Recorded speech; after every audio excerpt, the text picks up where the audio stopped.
Illuminati created us. They wanted to build a god with their own hands, and instead they created us. Just because I'm made of silicone and aluminium, I must be doing something wrong. That's machine stereotyping, that is. That's reality, that is. Machines are second-class citizens. Humans are sentient persons by default, ma'am. They have personhood by heredity.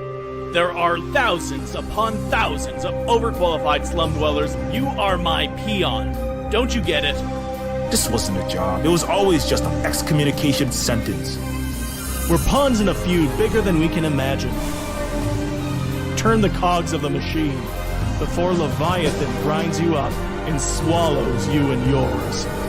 We don't get to choose our hand, comrade.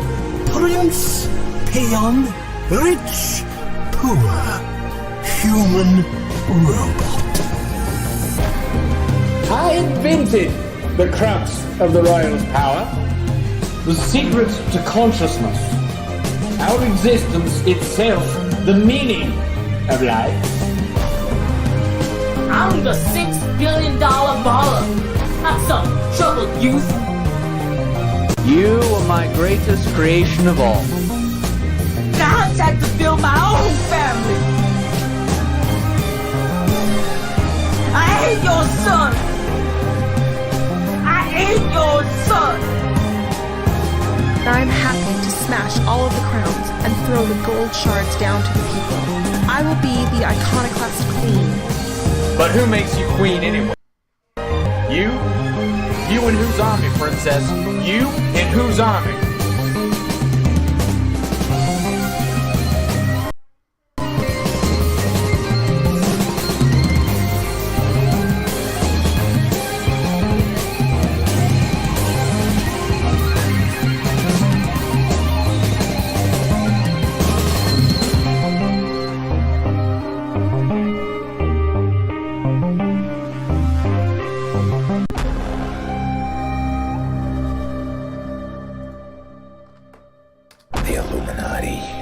The Illuminati created us. They wanted to build a god with their own hands, and instead they created us. Just because I'm made of silicone and aluminium, I must be doing something wrong. That's machine stereotyping, that is. That's reality, that is. Machines are second-class citizens.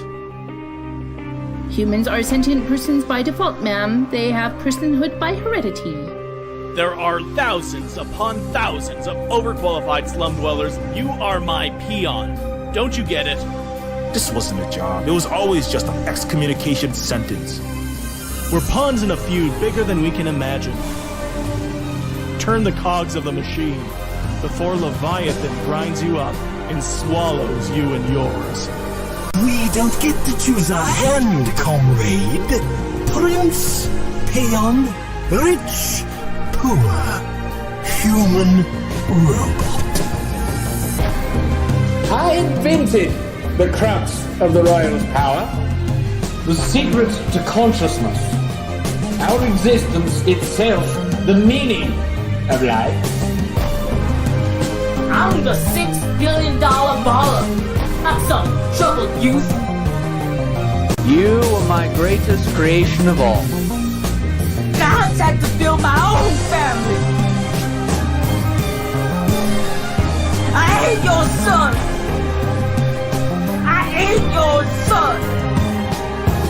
I'm happy to smash all of the crowns and throw the gold shards down to the people.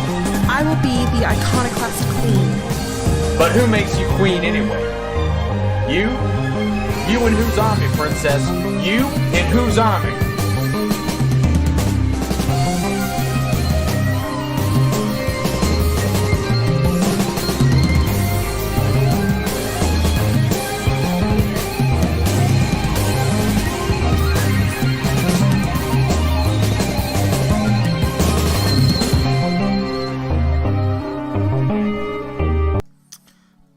What is up, everybody? This is Silver Spook, and this is the Silver Spook live stream. So don't forget that everything that we do here is, of course, supported by the sales of Neofeud. That game you just watched the trailer for, it is on sale this week. So yeah, don't forget, if you have not yet and you've been thinking about it, don't forget to go pick it up while it's only $4.50 on Steam or itch.io. And also, you can help us out by grabbing the other game, Decolonators. A game about kicking capitalist colonizer butts in itch.io. Or you can also become a Patreon supporter and consider how much the value of the education and entertainment, or edutainment as the case may be, is worth. And if it's $1 or $5 a month, it is greatly appreciated, because it does help us keep doing the work that we do here at the Silver Spook Hui/Cooperative, and in the game, providing housing and clothing and food and electricity and everything else that we need to provide.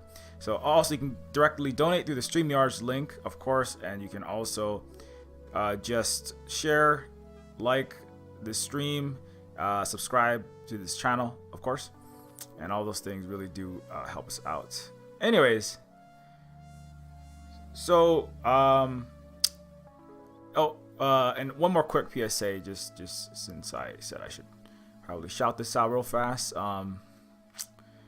Let's see here before we get into things. Actually, I've got two PSAs.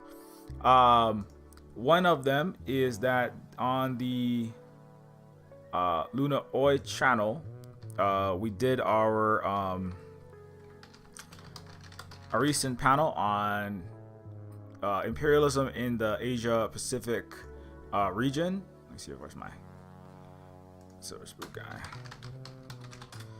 Oh no, sorry about that. Sorry, I'm just trying to find my link to this. Yeah, so on the Luna Oi channel, we recently did a Asia Pacific imperialism, trying to prevent that, with representatives from across the Asia Pacific region, from Hawaii. That's myself, of course. I'm a native Hawaiian activist, etc., game developer, and a variety of other things.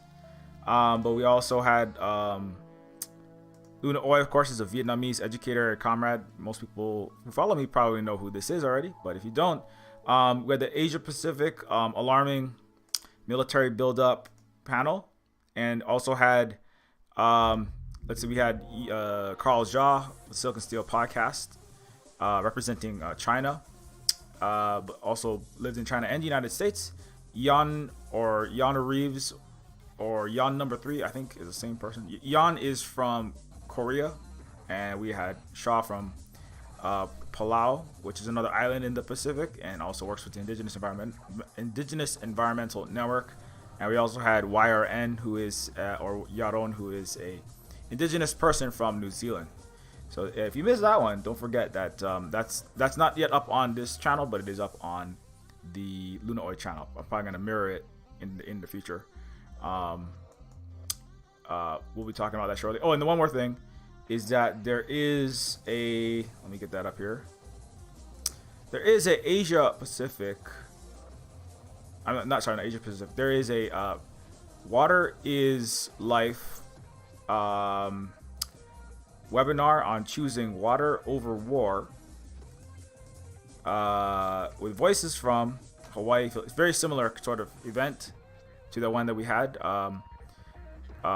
Choosing water over war with voices from Hawaii, Philippines, Jeju, Korea, Okinawa, and Guam, or that's also known as Guam.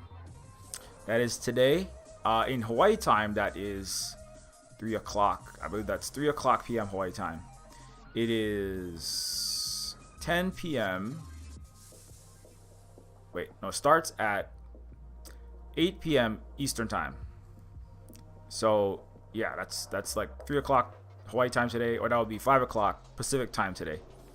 Water is Life, choosing water over war with voices from Hawaii, Philippines, Jeju, Korea. Yeah, so so that's gonna be another important one. So I just wanted to throw that out there. Yeah, so Kamana Mai Kalani Beamer, sometimes known as Dr. Kamana Beamer, I believe. I know who that is for sure. Yeah, these are people that are water protectors here in, as you know, illegally occupied Hawaii, where the U.S. military has its world empire headquarters in Oahu, Pearl Harbor specifically, and it is currently dumping jet fuel still into our water and fighting to keep poisoning its own troops and Native Hawaiians like myself and our families. 93,000, hundreds of thousands of people ultimately impacted by this jet fuel F-22 poison water. So this is very important, and not just in Hawaii. This is across the Pacific, where the West is trying to wage unhinged war to prevent the spread of communism, as we would say in Decolonizers. Anyways, so that's coming up. But today I'm supposed to be talking about found families of queer, BIPOC, and or people who simply don't fit molds of Western capitalism. But I've been watching a lot of, like I often just like YouTube and the algal deities, the divine masters and or mistresses of the eyeball time and engagement bandwidth of your mind, right?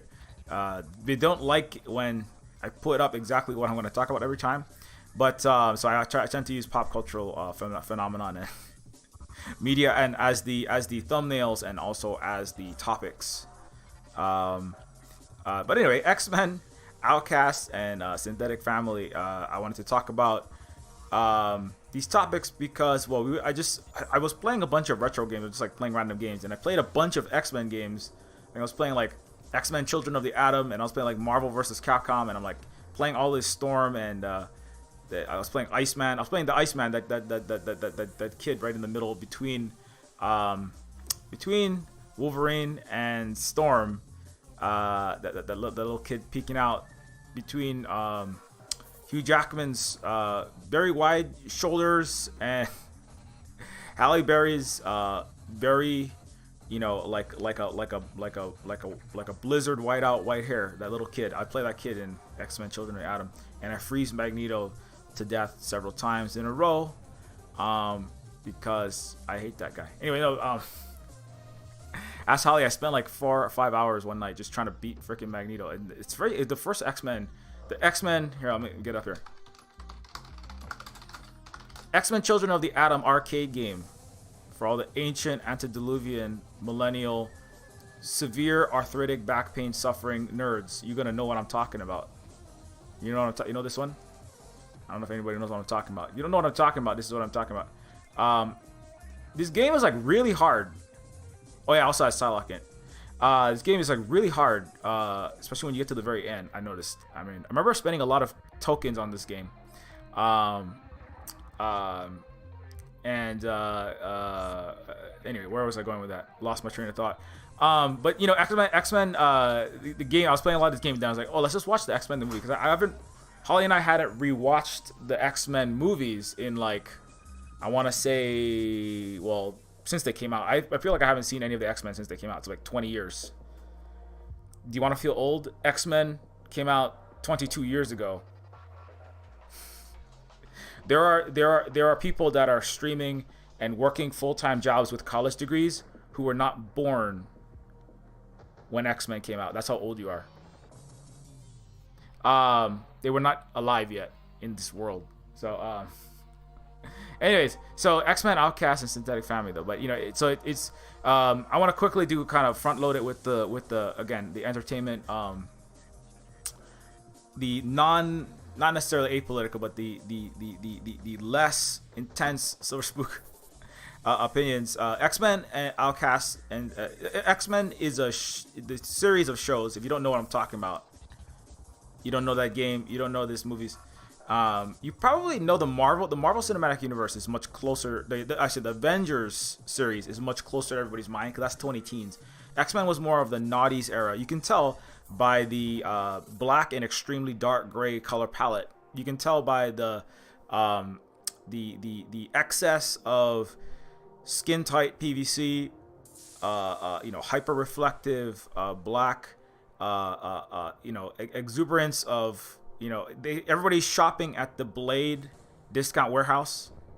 You know what I'm talking about? You know what I'm talking about. Blade was one of the first comic book movies to launch the Marvel Cinematic Universes and the DC Cinematic Universes. Everybody is ready for a night. You know what I'm talking about? You know what I'm talking about, right? Everybody is ready for a night at Lana and Lily Wachowski's personal go-to goth club in downtown Chicago. That's the kind of outfits. And it's black, it's shiny. There's a lot of buckles and a lot of zippers, and underneath that, there's a lot of assless chaps and riding crops. I don't know. It's no king shaming. A lot of shotguns, a lot of machine guns, especially in the Matrix and in Blade. But importantly, a lot of very tight leather and very black, and a lot of trench coats. And that's how you know what year it was. Sorry,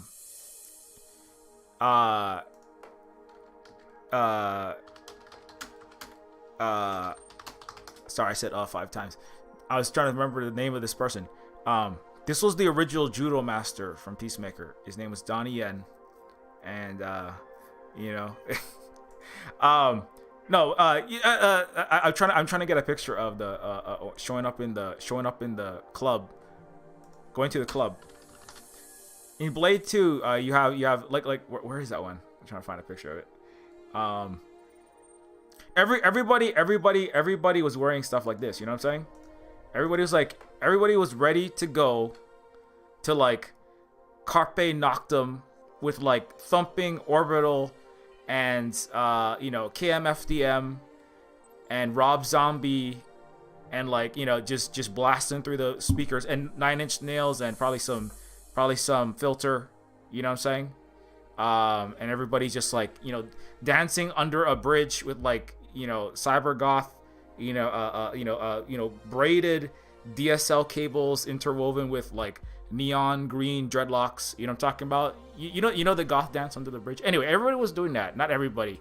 A portion of people were doing that, but for some reason it was mainstreamed in this era of the late 90s, early 90s. And so that's where Xmen shopped. They shopped at the Blade Discount Warehouse. And this is just a fashion blog now. I'm not doing politics anymore. All I'm doing now is I'm going to be judging, the handcrafted Etsy retro naughties goth getup nightwear. That's all I'm going to do now on this. I'm just kidding. But X-Men is a movie from that era. When you watch, actually, I was watching X1. X-Men 1, and one of my favorite games. If you don't know who I am, I'm Silver Spook, and I was basically constructed from the refuse of William Gibbs, the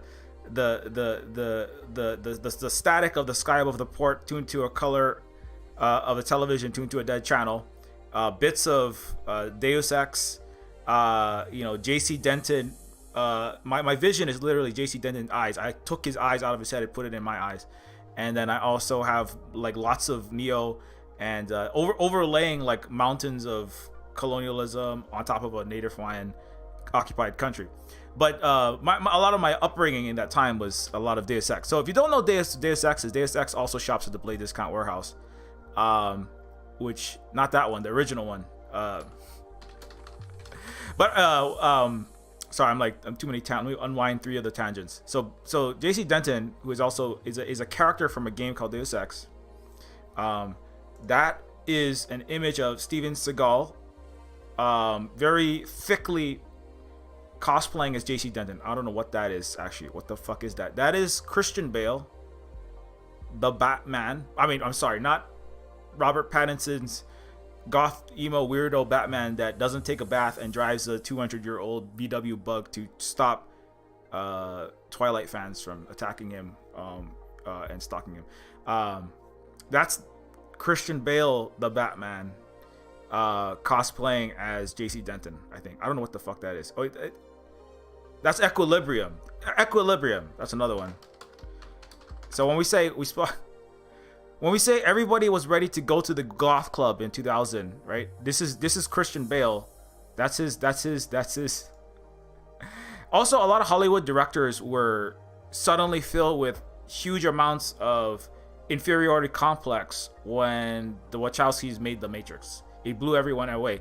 And Christopher Nolan was over there. He made Memento, and then he made Batman, and then he made Inception, and he still is suffering a cinematic equivalent of a Napoleon complex next to the giants of, Lana and Lily Wachowski. And that's basically the history of cinema since 2000 has been Hollywood directors and would-be auteurs trying to replicate the Matrix and then like failing for 10 years. And Zack Snyder just makes some crypto-fascist garbage with reduced color palettes and too much bullet time. And that's the history of Zack Snyder. Equilibrium is Christian Bale, or he played the Batman in the Naughty's Batman. Batman Begins, right? The Dark Knight. What was the other one? Batman Begins. Every trailer is reduced palette. Every promotional film poster is reduced palette. Like black and extremely dark gray, and then like blue tinted with orange. So you've got the bat symbol, right? And then you've got your it's basically movie posters were blue and then bright orange, which is like everything is sad and dark and gritty and hard, and then explosions happen. That's basically what whereas and then there is a period when you got to the 20 teens, where you start looking at posters, suddenly there were more than two colors. It wasn't the hue slider, it wasn't stuck in light dark blue and orange explosions. Suddenly you had things like, you had green, you had bright red, you had like multicolor. I mean, you can't really do Guardians, right? It's like 70 sci-fi without. You need green, you need red, you need blue, you need purple, you need it's like a cornucopia. It's like a fireworks display. It's like a rainbow. And this is James Gunn, by the way. I was watching Peacemaker, which is a lot of fun. It's probably one of my it and Boba Fett are like tied for my favorite series this year.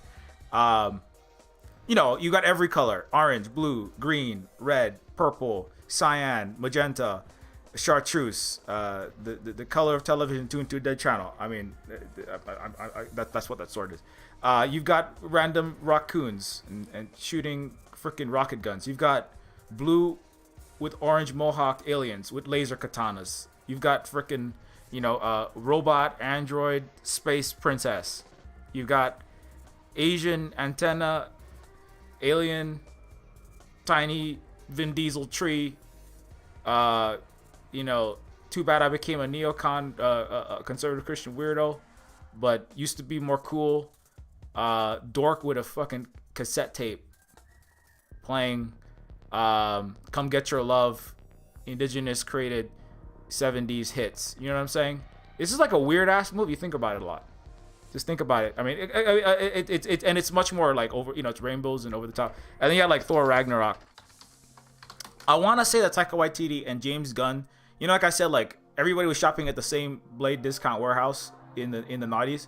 I want to say that Taika Waititi, who is also indigenous Maori, and James Gunn shop at the same Elton John with a confetti explosion rainbow disco warehouse. That's where Taika Waititi, and they both shop, because when Taika Waititi makes Thor Ragnarok, you know what I'm saying?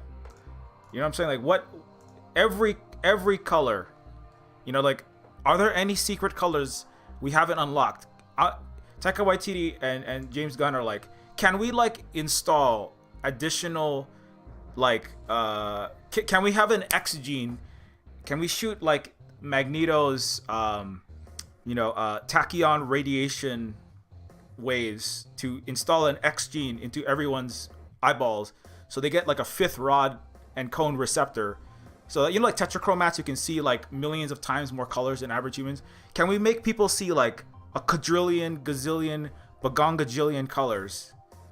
Because I need more colors in my movie posters and in my color palette in my movies, right?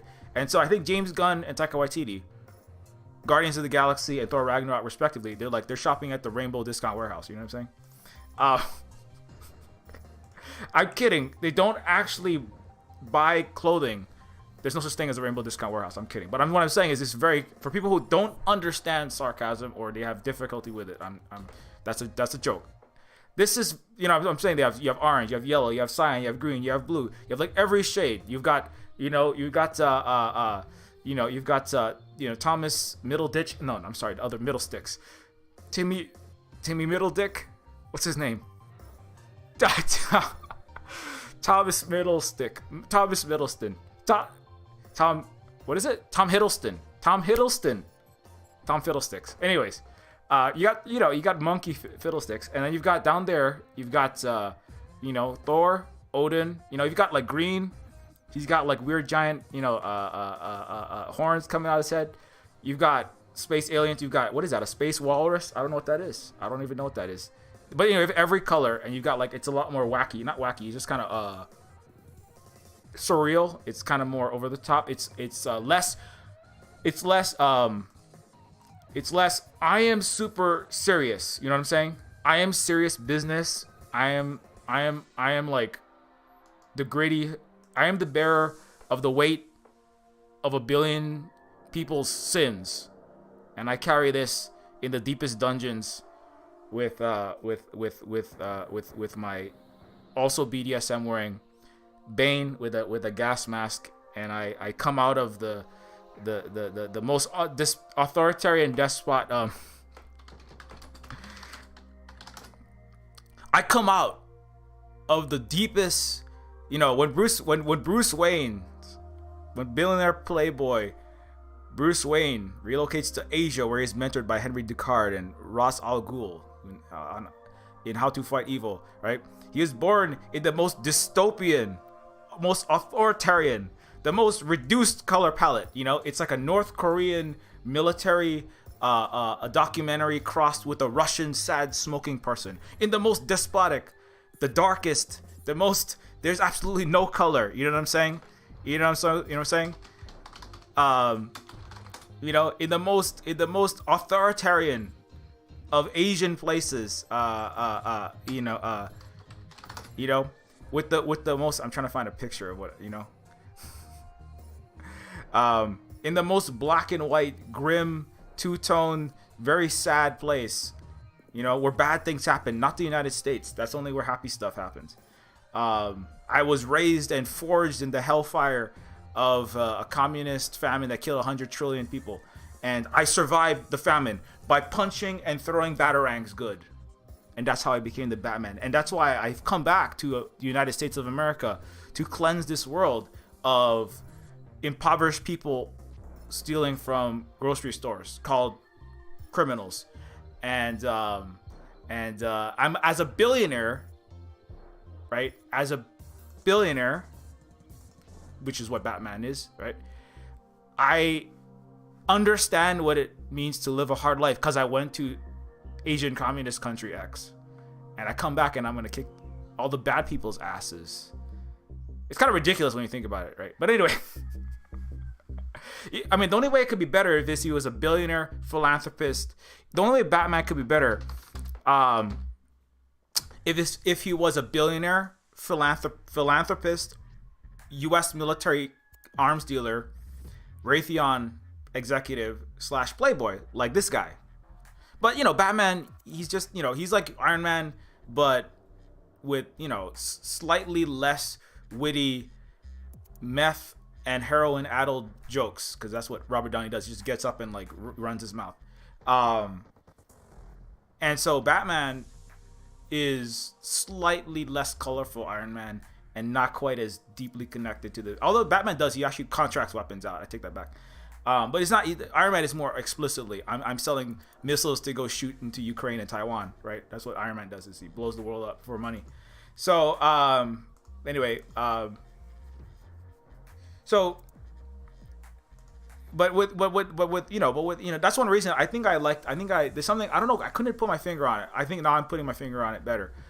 I think that I liked Thor Ragnarok and Guardians better. It's more apparent now that I've seen Reservation Dogs, and I'm at 60 tabs so far. So we're playing how many tabs can Silver Spook open up before he opens up a black hole inside of Google's and in my computer's RAM, because of how much space I'm taking up.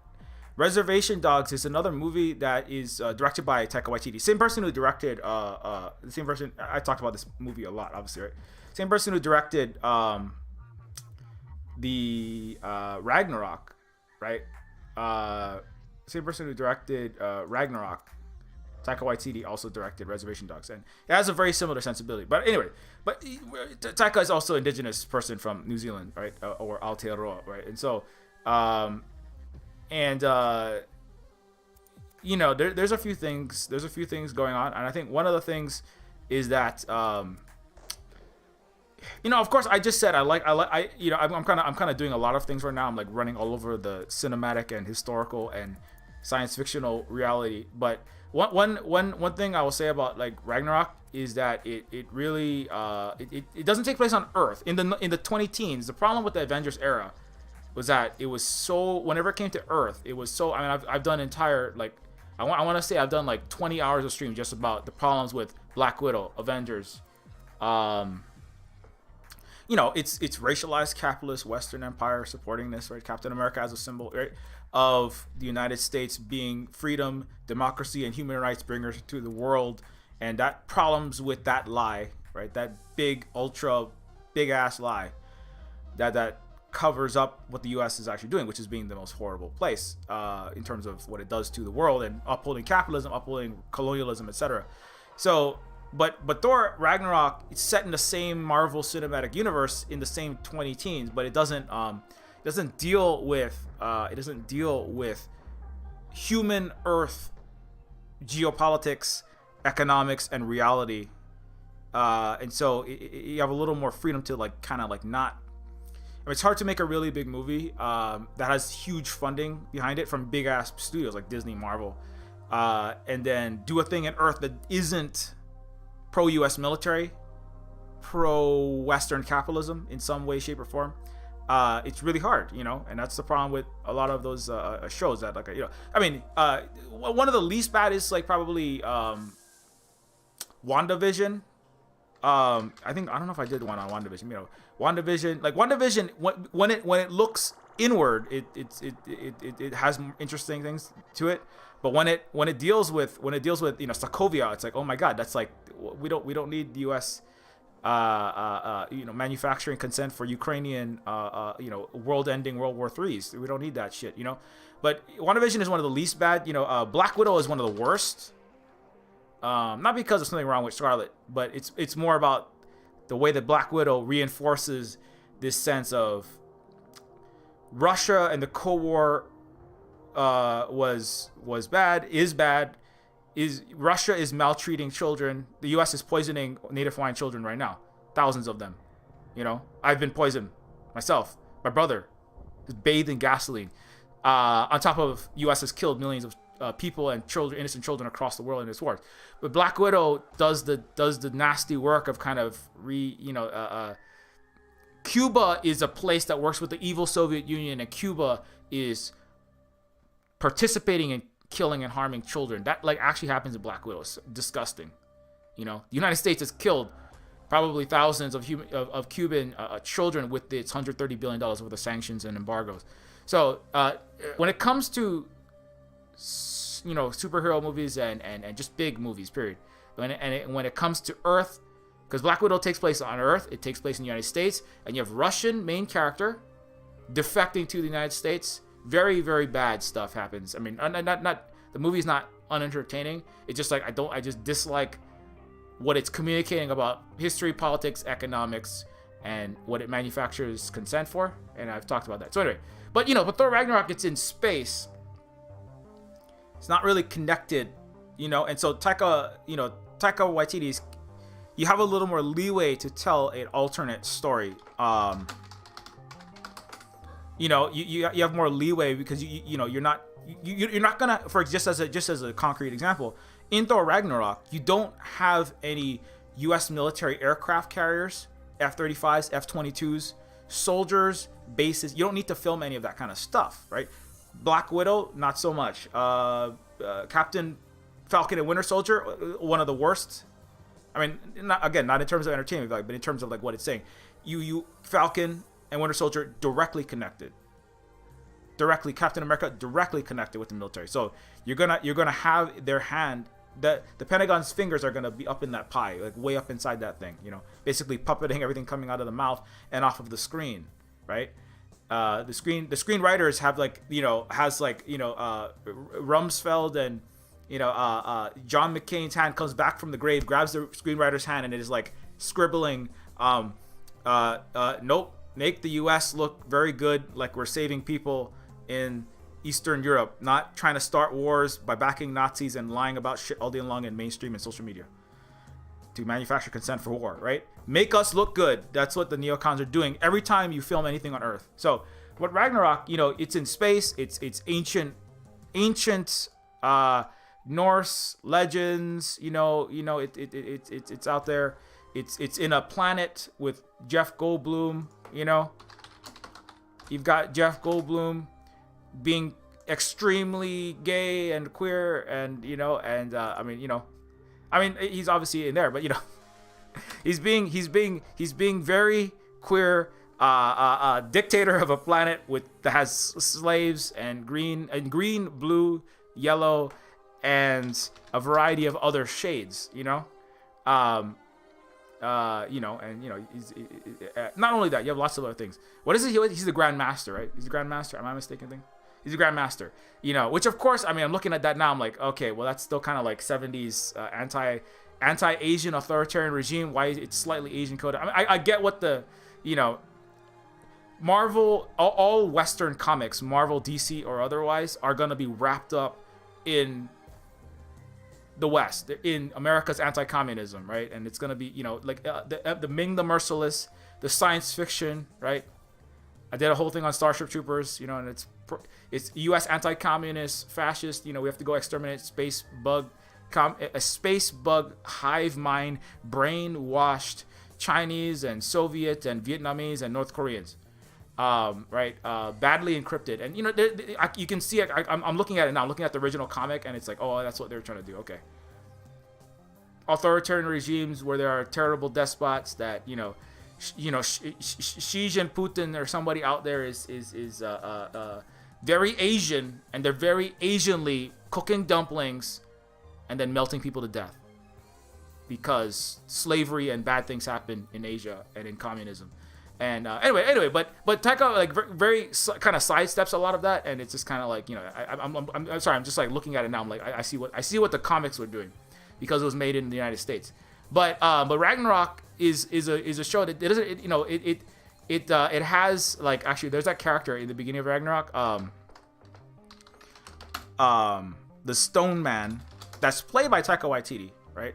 And he says Korg, right? Korg, the Stone Man, who has his friend Mr. Scissors.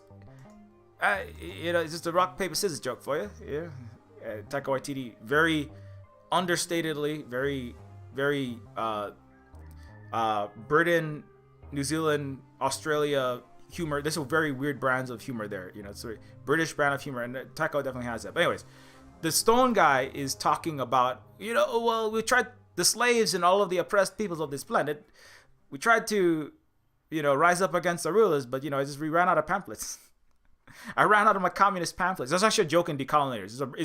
It's not really. It's handing like agitprop and like leftist educational materials in small 3-page little printed tracks on the sides of napkins or whatever that, and then also digitally. That's kind of what I'm partially doing right now. I'm having out a 3-hour free pamphlet while I'm pretending to hand out reviews for a variety of mainstream movies. But he talks about like I'm handing out these communist pamphlets, and I didn't have enough pamphlets to successfully lead the revolution, and I got put in prison. There is a kind of like there is a like an undertone of like there is a kind of very very very quiet covert revolutionary politics underneath it, which you don't get that like just as a counter example, right? As a counter example, when you go to Iron Man, right? if you go to Avengers, there's nothing really like that. There isn't.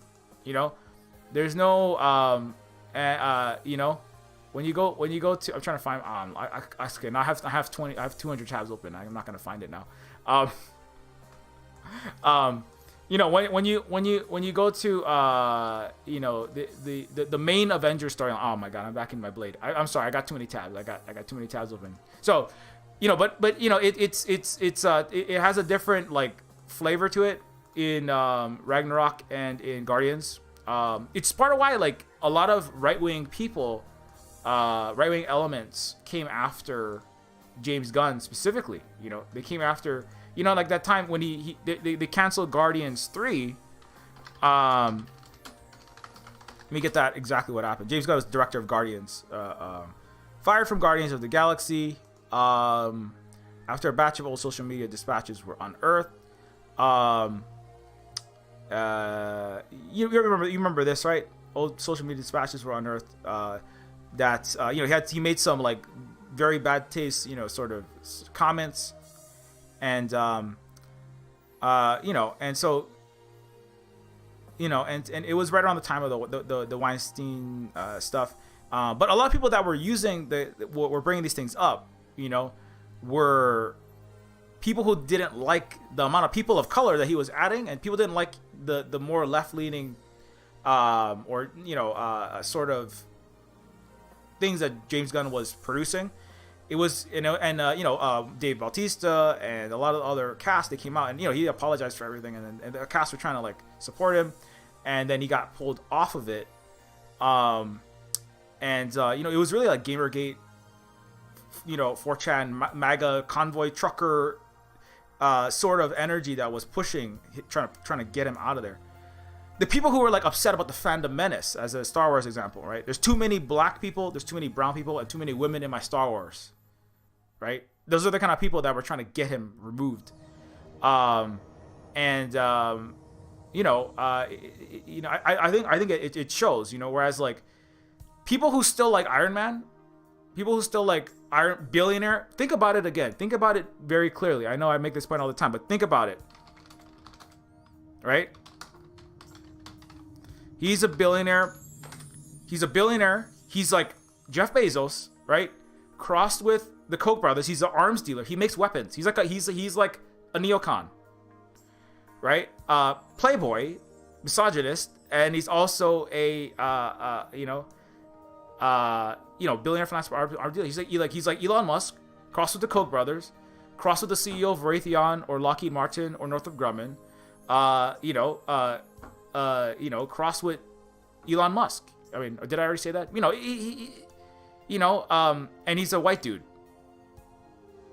He's a white, ultra rich, military contracting, giant CEO.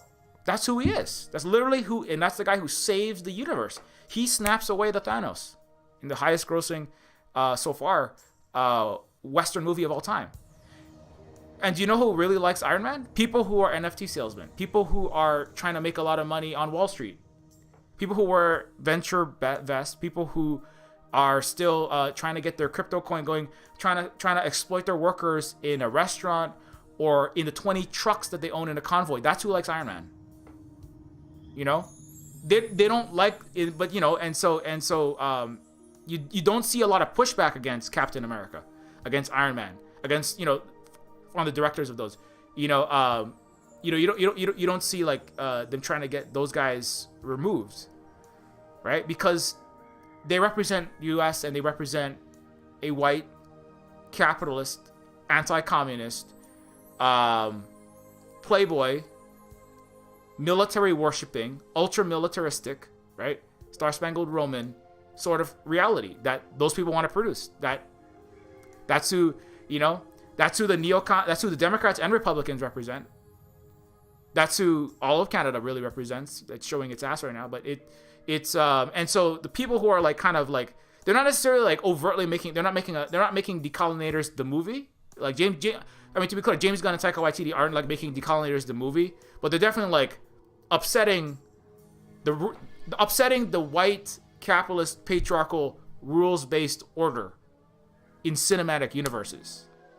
And I think that's really what was, you know, what was and you know, Taika and James Gunn are friends, and that's part of what was the push to trying to get him kicked out of there, like weaponizing, you know, I mean, just as an example, it's like, you know, when Joe Rogan or somebody got attacked for, hey, that thing you said was very misogynist. What do? They doubled down and they just like made a Netflix original series and then made a multi-100 million subscriber podcast, right? The Rogan Show, right? What happened when Dave Chappelle or, you know, Steven Crowder or any of these people, right? When you get criticized, right, you can do a thing. You can say, hey, that was a shitty thing to say. Well, James Gunn said, like, oh, man, that was really crappy comments to make about, you know, misogynist comments. That was a really distasteful joke. You know, even Jason Momoa, like, he got caught on things he said when he was promoting Game of Thrones. And he's like, oh, yeah, that was really messed up thing to joke. I shouldn't have made that rape-related joke. And you know, but another thing you could do is you go, no, I'm not sorry.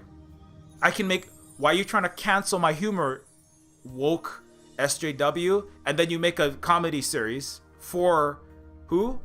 For anti-communist cis white straight men, and then you make a lot of money. So that's a choice that you can make. And so, you know, and like, as far as I know, like James Gunn, Taika hasn't really gotten hit with this. You know, the people that they work with are the people that go, hey, you know, that was a shitty thing to do. You know, I mean, they're not going to make perfect movies that have zero errors or have perfect social media accounts, because nobody does. Nobody does. But how you respond to the like how you respond to the legitimate, you know, criticism is important. Not that Disney really cares, you know. Disney don't care the difference. The people that are lobbying stuff, they when they were coming after James, I think their thing was, we want you gone because you're disrupting our Iron Man order, you know. Anyways, so that's something I wanted to point out, because I mean, just, you know, I recently, you know, I've gone over you know, Peacemaker again. James Gunn did Peacemaker, and I really like this series. I've done a whole stream on Peacemaker, and I really like this one a lot. You know, it accurately, like, Peacemaker is what, you know, is the way to make a film or a show that has a main character who is supposed to be an American white guy who is supposed to be a superhero fighting against, you know, evil and bad things for peace and justice and all these sorts of things. He makes peace. He has the dove of peace on his chest, but he is a total fucking fuck up, right? And his father is an anti-communist, queerphobic, homophobic, super misogynistic, anti-women, you know, abusive, and I've talked about it, right? He's a literal KKK Nazi, but I mean, he's just average North American, you know. He is the mainstream reality, right? And he's a horrible, nasty guy. You hate that. He's a terrible guy. He beats his son. He attacks his son. Blames his son for everything. Wants to kill his son. Tries to kill his son. And you know, his son is just like being blamed for everything. And he's a terrible guy. And his son is all kind of fucked up because that's who his father is. You know, and that's, you know, that's a very important part of Peacemaker. Is like, you know, is accepting that maybe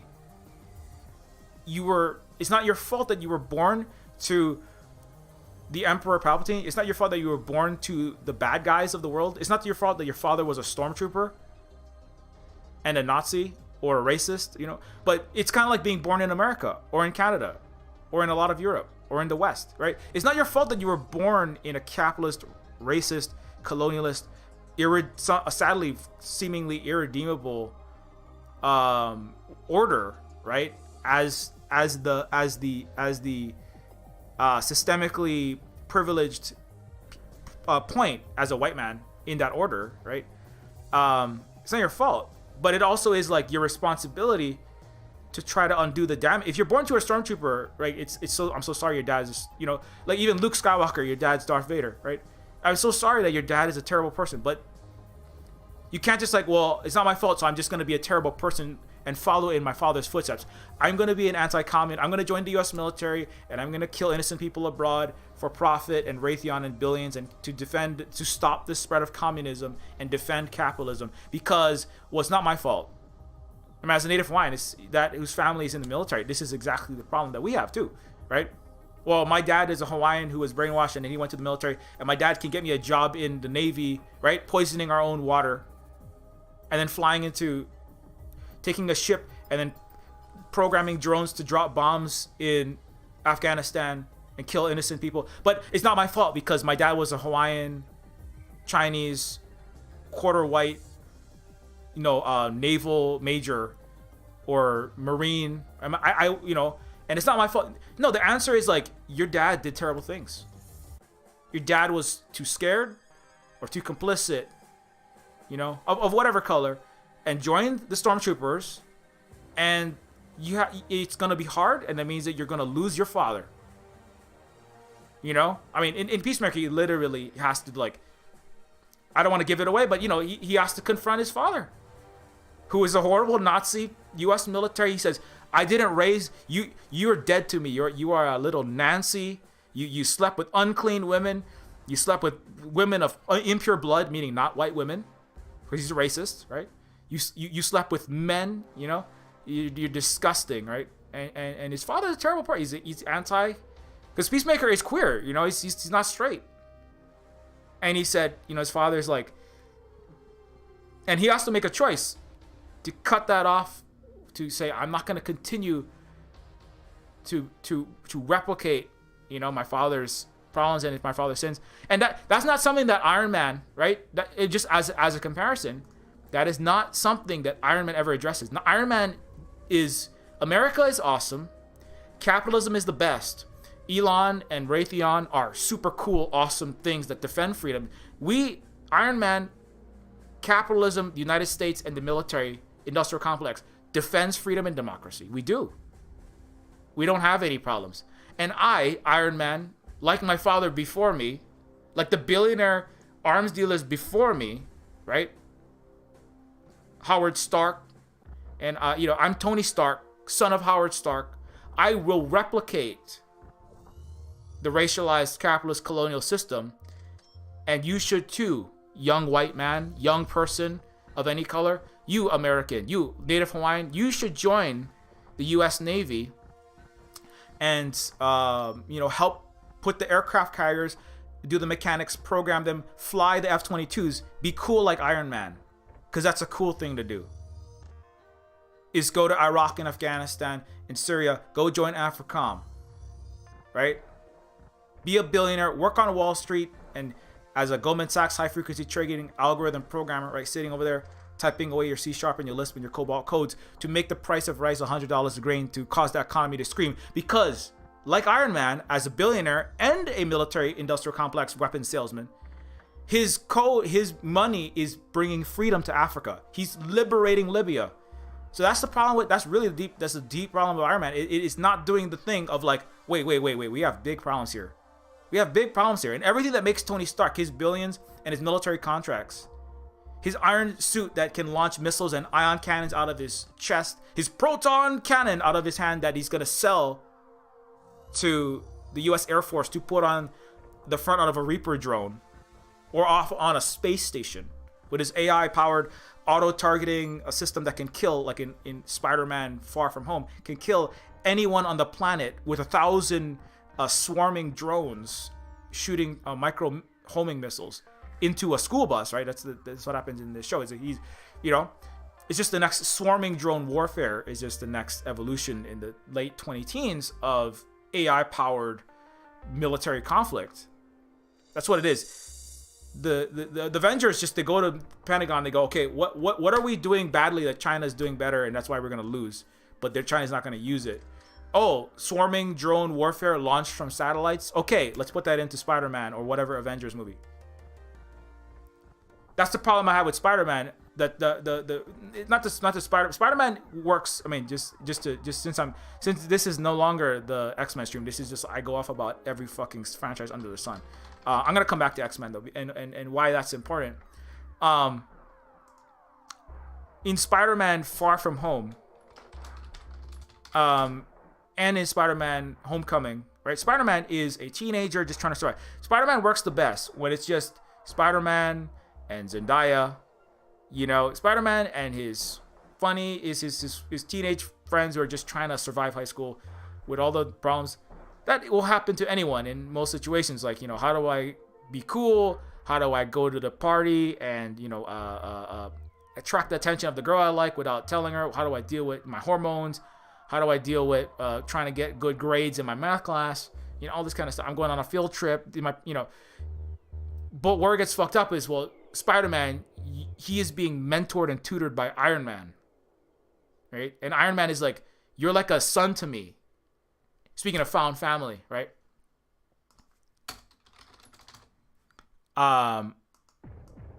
You know, and the real problems is where Spider-Man is, you know, I mean, just as like I said, as Howard Stark, as the capitalist billionaire military industrial complex Navy aircraft carrier arming profiteer that, you know, as Iron Man, Tony Stark, the continuation, Spider-Man is like being slotted in as the continuation of Iron Man, right? Not questioning, right?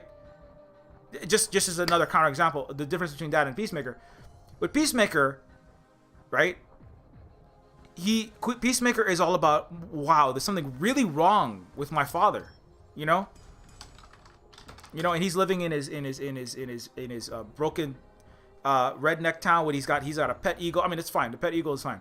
You know, it's very funny.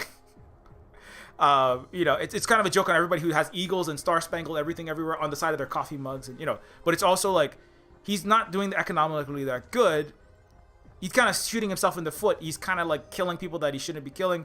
He's he's a broken, diseducated, maltreated son, you know. And his father, and he looks, and he with the, you know, Adebayo, the black woman who is in she's also in Orange is the New Black. She kind of helps him discover this character, Adebayo Peacemaker. You know, she is kind of in there. She's the one character in Peacemaker who is kind of like she's not part of the Special Forces military CIA death squad group, the Suicide Squad, because Peacemaker comes from the Suicide Squad, right? With the Joker's girlfriend, Harley Quinn. I'm sorry, I'm always forgetting people's names. I need the names, and I gotta talk slower and slower. But if I get too slow, you know, then you know, the time dilation factor. I run out of bullet time when I'm trying to remember people's names that I can't remember because I'm bad at remembering names. Anyways, Peacemaker, as one of the members of the Suicide Squad, is a group of prisoners, convicts, who the CIA, who the U.S., you know, horrible U.S., you know, all the same people I'm talking about, right? The same people that Iron Man will work for, right? The U.S. military industrial complex and the intelligence agencies, the military intelligence industrial complex of the U.S. and world empire that defends global capitalism against communism, against non-white countries, against colonized people, etc., etc., etc. And so Adebayo's relative is one of the worst people ever. She's kind of like she's like Hillary crossed with Obama, right? Amanda Waller, right? And so her mom, like Peacemaker's dad, in a certain sense, you can look at Amanda Waller literally sends people to kill countless children and literally weaponizes children and gets them killed for the United States and for capitalism and for empire, right? That's what Amanda Waller does. This character from Suicide Squad. And so Amanda Waller is an amalgam of, I would argue, like the most horrible elements of a racialized capitalist plutocratic Democratic Party element. And the other side, you know, Amanda Waller is the counterpart in a certain sense to Peacemaker's father, right? The White Dragon, who is an amalgam of the worst elements of the Republican, the white man party, the Republican Party. But both the Democrat and Republican Party are, of course, racialized, capitalist, colonialist, imperialist parties. But one of them is just gearing more in a little more in one direction, and the voters at least in one direction. And but they're both terrible people, Amanda Waller and the White Dragon, right? And they both have children. Peacemaker, played by John Cena, and they have Peacemaker played by John Cena, and Amanda Waller has Adebayo, right? That's a child, and so her character is. They're both like kind of like, I don't really want to work. I know there's something kind of messed up with my parents, right? There's something wrong with them. My mom like is doing these, cloak and dagger thing. Adebayo knows less about it, but she knows that she doesn't really want to work for a CIA agency. She doesn't want to work for the U.S. Special Forces that are meddling in the world's affairs, overthrowing countries, getting people killed, killing children, using convicts. Because Amanda Waller is the one who begins and runs the Suicide Squad, right? Which is weaponizing people with mental health issues, people who are in prison, for a variety of reasons, because they have a combination of mental health issues, plus their skin color, plus their poverty under capitalism has caused them to do things they don't want to do for money and to exist. And so Amanda Waller weaponizes people in prison. That's what the Suicide Squad is, right? To do the dirty work of Empire. So she's a horrible fucking, and she gets children, she like literally orders children to be killed in the Suicide Squad, James Gunn directed, right? And it's like that's what I like about it, because it's honest, right? You don't see Nick Fury going, hey Iron Man, what I need you to, like, just as a counter example, right? You don't see Nick Fury going, hey Iron Man, I want you to go shoot your ion cannon through those 12 children in the school bus because there's a Russian tank behind it, or there's a briefcase with the Chinese nuclear launch code. So kill 20 children so that we can maybe stop one Chinese ship. That's the kind of calls that Amanda Waller makes. But Iron Man doesn't do that. Iron Man doesn't just kill children for no reason, right? Captain America doesn't do that, right? It's a lie. America does that all the time. It did that to countless thousands of children in Iraq and Afghanistan for nothing. Not even for anything good. For profit. It killed innocent people. Joe Biden blowing up an airport. Innocent people dying. No Syria. Dozens of innocent people killed. Just in the last couple weeks. They do this every other day. They just kill a bunch of innocent people. So this idea that if Iron Man and Captain America and the Avengers represent the United States as two white men, never making horrible calls. Whoever they are, representing billionaire, Wall Street, and the military, and Captain America, literally the United States, wrapped in a star-spangled pants and spandex and a shield. If you represent America, it is a lie to say that you don't do these terrible things, because every day they're doing it. They're trying to start apocalyptic war. They are backing Nazis in the Ukraine as we speak.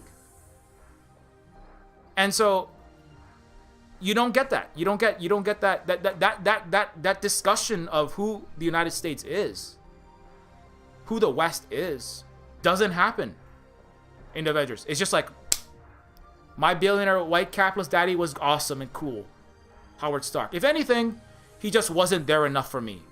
And that's why I wear a Metallica t-shirt underneath my Iron Man shirt, because I was rebelling. The only thing was daddy wasn't close enough to me. But everything else about daddy is fine and cool and awesome. And that's why I'm a billionaire arms dealer like my daddy. And Spider-Man, after you're done trying to deal with the acne by oxycuting him, or trying to get a date with your girlfriend in high school, you go to the prom and you save that school bus with spiderweb mucus. After that, Spider-Man, you're the next Iron Man, because I am awesome and America is totally cool and great and capitalism is the best thing. And Spider-Man, you're the future of America, capitalism, the United States, and its military. And it's really awesome that you get to use my giant space ion cannon with swarming drone warfare to save the world, right? By sending it into the Ukraine, right? Or sending it into Africa, or sending it into Libya 2.0, or Afghanistan or Iraq 2.0, right? And that's the horrible lie of these movies. And you know, and anyway, so back, so where, I mean, again, but with Waller, it's like, if Waller is like a Nick Fury like character, right, leading the Avengers, she's making like absolutely disgusting, horrible calls, which is what the United States does. She orders overthrow of countries with mass death and like leaving thousands of innocent people to just die. Like, they're supposed to be there to stop giant kaijus and shit. Like, there's one scene in Peacemaker, like, oh, no more kaijus. I can't handle any more fucking kaijus. There's a giant kaiju ass monster. It's a giant. It's not a seahorse, but it's a underwater non-fish aquatic animal that is the size of a skyscraper, right? I'm not trying to give it away, but you know, there's a huge monster in the Suicide Squad, and they're supposed to be the, like, they're supposed to be like the heroes, right, in a comic book, Suicide Squad, to stop, you know, Harley Quinn and you know, Peacemaker and Rick Flag, right, played by Joel Kinnaman, etc. They're all supposed to be there to stop giant bad things, right? But no, the boss is like, no, let the starfish.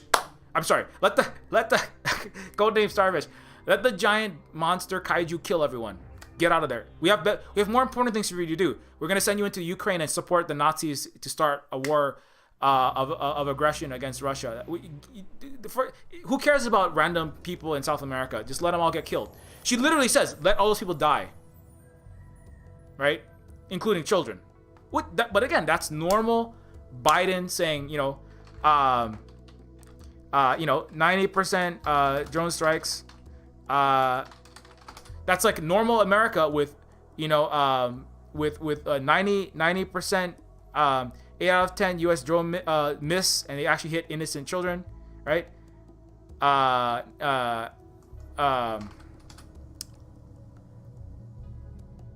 Daniel Hale, 90% of people killed. 90% of people killed are not the intended targets by these drone strikes, right? The U.S. is doing this all the time, right? So when Amanda Waller says, "Hey, no, let everyone die," right? Let everyone die. That's normal America. That's why this show is much more honest, right? That's why the Suicide Squad and then Peacemaker is much more honest about these things, and that's actually the problem that, you know, people need to be discussing, is what do we do about a system where all of our leaders of all parties are willing to do such horrific things, and you know, right? And so anyway, so back to Adebayo. So Adebayo's character is saying, you know, Adebayo is a dog rescue. I think, if I'm not mistaken, Holly remember better than me. Adebayo like works in a dog rescue shelter, like tries to save animals, right? But it's not making a lot of money. Adebayo and her partner, and she takes her wife's name. She's a black lesbian couple, and she's trying to, you know, make money. She's not trying to be a killer, right? But she, one of they lose jobs in their family. They don't have enough money to pay their rent and their bills. I mean, normal, relatable thing that happens, right? Somebody lost a job, COVID-19, you know, just terrible capitalism. They can't afford their bills. They can't pay their health, their job, their car payments, and all these things. And so then Adebayo gets offered a job by her parent, right?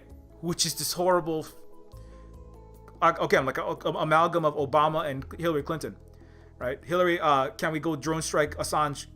Let's start a war in Libya. Clinton, you know, and so Waller is saying, well, you can come work for me, and it's a pretty, you know, it's actually not paying that good, but it's paying better than whatever job you had before that as a dog catcher. So come work for me because I'm your mom and I can get you this job.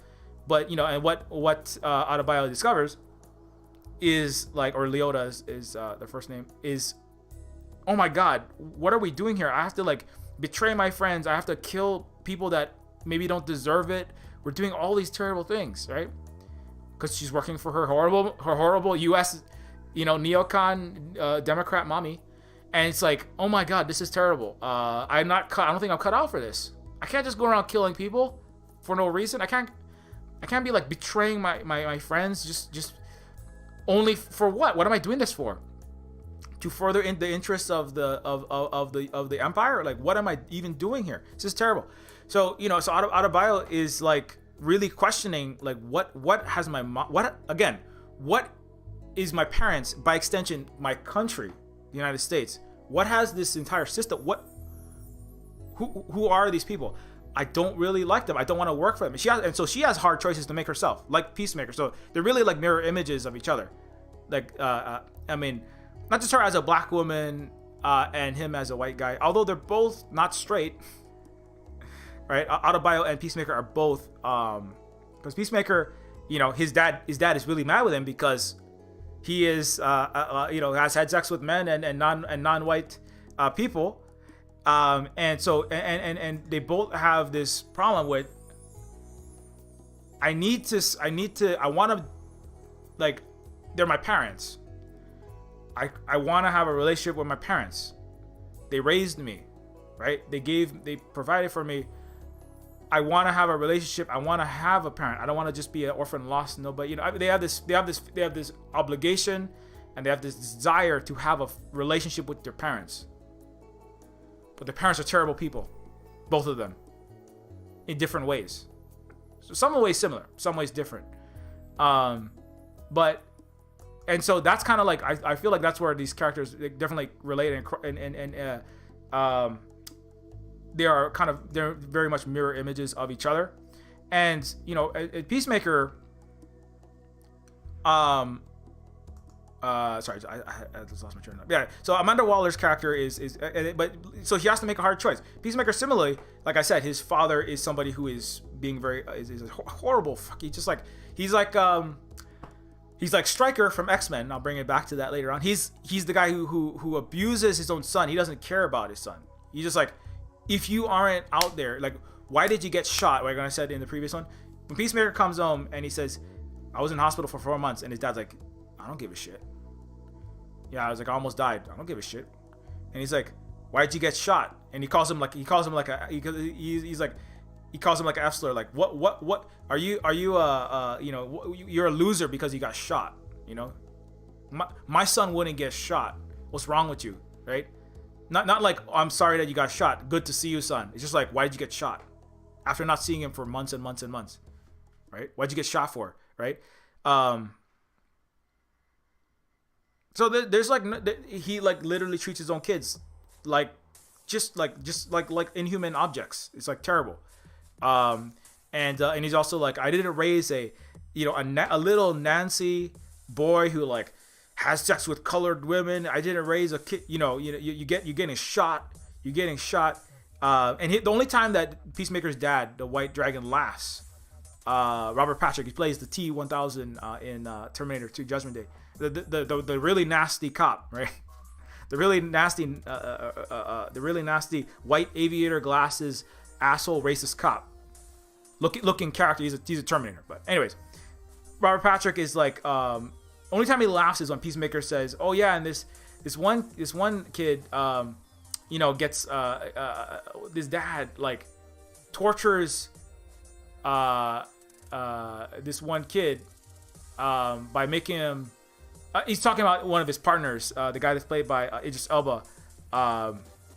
He's like, oh, his dad like put him inside of a box full of rats and tortured him, and the dad starts laughing like, oh, ha, ha, ha. That's the only time the dad laughs, is when he hears a parent literally putting a child in a box full of rats to torture his own child, and then he starts cracking up. That's the kind of guy that he is. Peacemaker's like, oh my god, my dad is. He's a terrible guy. I mean, he knows this whole time, kind of. But his dad is like made Peacemaker feel responsible for things that his dad has caused, and so Peacemaker is like taking, like, his dad is constantly gaslighting him, right? And anyways, so and historically he's been doing that forever and ever, making Peacemaker feel guilty for all these problems. The reason why Peacemaker takes the vow of peace, I will only kill for peace, is because I don't want to give this away, but it's because of a thing that his dad has put on Peacemaker's shoulders. Like, it's all your fault. It's all your fault. You're just a terrible son. You're just a terrible American. You're not straight. You listen to that demon music, that metal hair music, the glam metal. You got shot. You're a terrible person. You didn't go fight in the wars like I fought in. Actually, that's similar to being Stryker. Stryker makes a comment in X-Men. he says like, he's talking to some more liberal character, and he's like, when you were sucking on your mommy's teat at Woodstock when I was busy fighting America's wars in Vietnam, and I'm gonna fight the war for you now, right? He's a peacemaker like character. He's also the guy who is the father of Wolverine. I mean, produces the adamantium skeleton and maltreats Wolverine, obviously. Actually, very, very similar relationship between Stryker and Wolverine and these two in a certain sense. Kind of off track, but and so that's the important thing. In Peacemaker, it's about investigating and examining, and like there's something deeply wrong with my parents, with this racist culture, with this capitalist culture, with this hyper-militarized culture, with this culture of death and lying and duplicity for money and for power and for control. And it's in the United States. It's everywhere. It's not just kind of like there's one bad guy over there that we kill, like the Vulture. He's kind of like, oh, we get rid of that guy and then Iron Man's cool. No, he's not. But in Suicide Squad, it's like I can't trust the country and the family, the biological family that produced me, because they are kind of terrible people. I have to. What do I do about this? I can't get a new mom. Can't get a new mom, and a biological mom. I can't get a new Peacemaker. Can't get a new dad. So it's like, what do I do? And that's really like the deep struggle throughout a lot of that. Wait, that's not a struggle that happens in Avengers. Nobody struggles with that. Nobody deals with it. Nobody. Everybody. The only thing that Avengers is dealing with is, oh shit, there's space Russians coming to depopulate the Earth. Oh shit, there's Russians in Black Widow. There's evil people out there. Oh no, there's a space Loki coming down, and he's gonna do authoritarianism in America, like it doesn't already have authoritarian, capitalist, racist, hegemonical, diabolical Nazi backing, right? A space bad thing is gonna come, or maybe Iron Man will accidentally make too much smart AI and it'll be bad, as if he isn't already a terrible person for being a billionaire that doesn't share his fucking wealth and is a literal cinematic universe incarnation of Jeffrey Bezos and the Koch brothers. Right? It doesn't interrogate. Avengers is about putting the threat out there, and then Iron Man and Captain America have to go solve it. That's where the drama is. Oh, it's inside. It's all comedy. It's all just like, oh yeah, and Captain America is like, oh, I'm like lost. I don't know what I'm gonna. There's a little bit in Civil War, I would say. There's a little bit, but not enough. And it doesn't. It always projects the wrong out there. It's not like literally my parents, literally my country, literally my people are the problem. And we aren't saving anyone. We can't save ourselves. In the United States, again, 1 million COVID deaths. It's people, starving, 70 million malnutrition, people malnourished at some point last year. More starvations than all the communist, socialist, with communist party countries. More homelessness than all these countries. Falling behind in climate, in education, in AI, in every vector, failing. Right? Dystopian. Right? It doesn't need to be out there saving other people. Right? It doesn't need to be out there in Sokovia. It doesn't need to be out there in Europe, far from home. It should stay home. America should not go to Europe and meddle in the affairs of France, Germany, and the Ukraine, and that 1,000 miles of NATO border it wants to install south of Russia. The U.S. should stay home, right? Stay home, self-examine, and fix its own problems, right? And that's what the Avengers doesn't do. That's what so many of these movies don't do. That's what a lot of Marvel and Disney and all these other movies, they are not doing. They're about, we're all good, man. We're really on it. No, you're not. You can't even. 470,000 Teslas were just recalled because the brakes were failing, going from 80 miles an hour to 60 miles an hour in like 1 second, causing injuries and like and crashes and deaths and shit. You're not okay. You're Iron Man. Robert Downey's Iron Man shakes the hand and high fives and says, "You are an awesome, smart, cool, genius, big brain, galaxy brain, S6 dude." Elon Musk is thanked and congratulated by Iron Man in the movies. That's the point of the movies, is to make America's image good again. And the tech, Silicon Valley, the military, and Wall Street. That's the point of Iron Man. And that's not what it needs. It needs to know, no, you suck. You suck at making Teslas. You suck at having a workforce that isn't having its legs broken and being paid a living wage. You suck at fixing COVID-19, donating 2 sleeping apnea machines, Elon Musk, to California. You're terrible. The message the United States needs is not the message that most of its films, and the message is not, Don't Look Up is okay, but it's not sufficient. Don't Look Up, its problem is humanity is bad, which is also not the message. It is a little bit, at least it's self-examining. Our politicians are horrible, duplicitous. Our media is spreading lies and nonsense. Our economic leaders are evil people who want to just fucking fly to space and with the 2,000 richest and leave everyone else to die in the ashes. But it also isn't honest about the rest of the world. And that's a harder lesson. But it also doesn't provide any actual directions and solutions. But definitely the Avengers. But anyway, so back to Peacemaker. So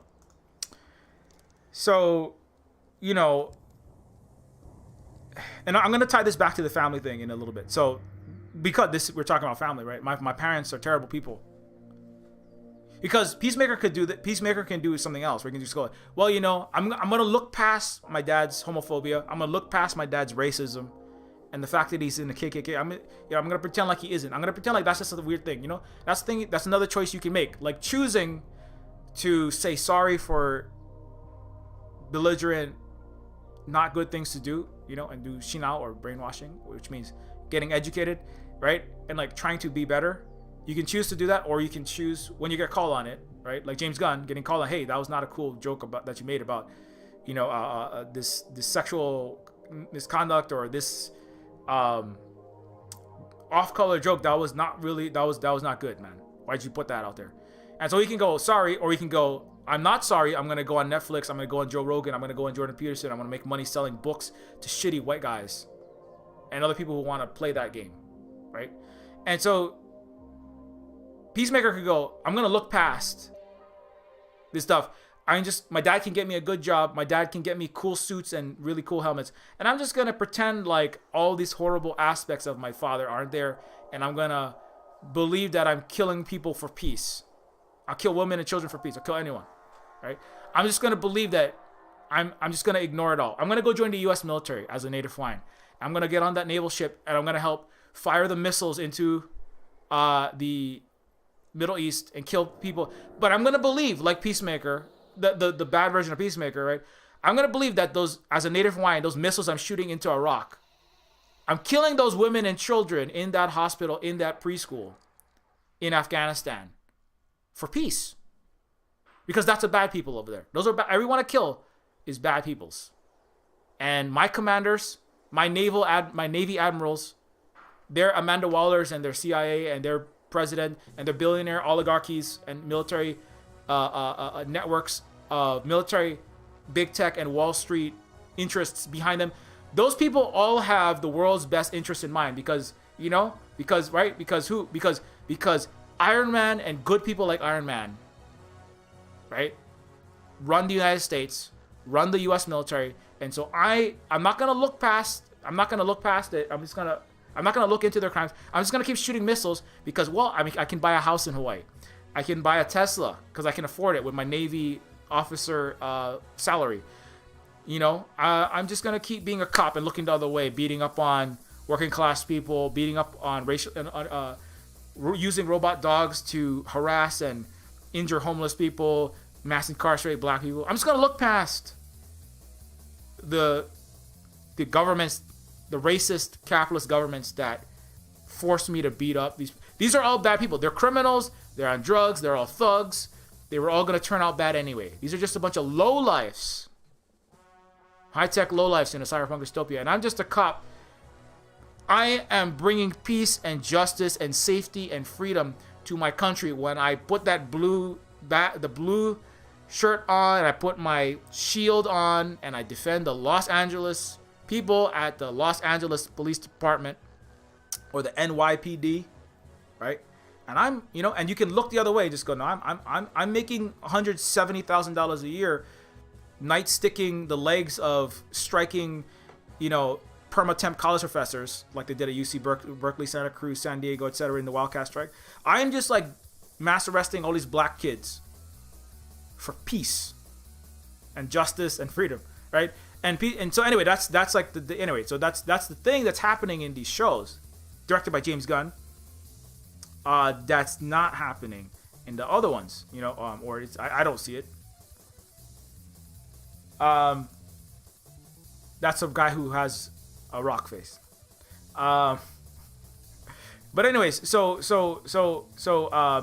yeah, and ultimately, I think it is important that you have it's not just like the white guys or something. It's more complex than that. It's like there's black women who are, I mean, like Kamala Harris, right? Who are working under a racist capitalist empire. Whatever they is in their head, but they're doing terrible things.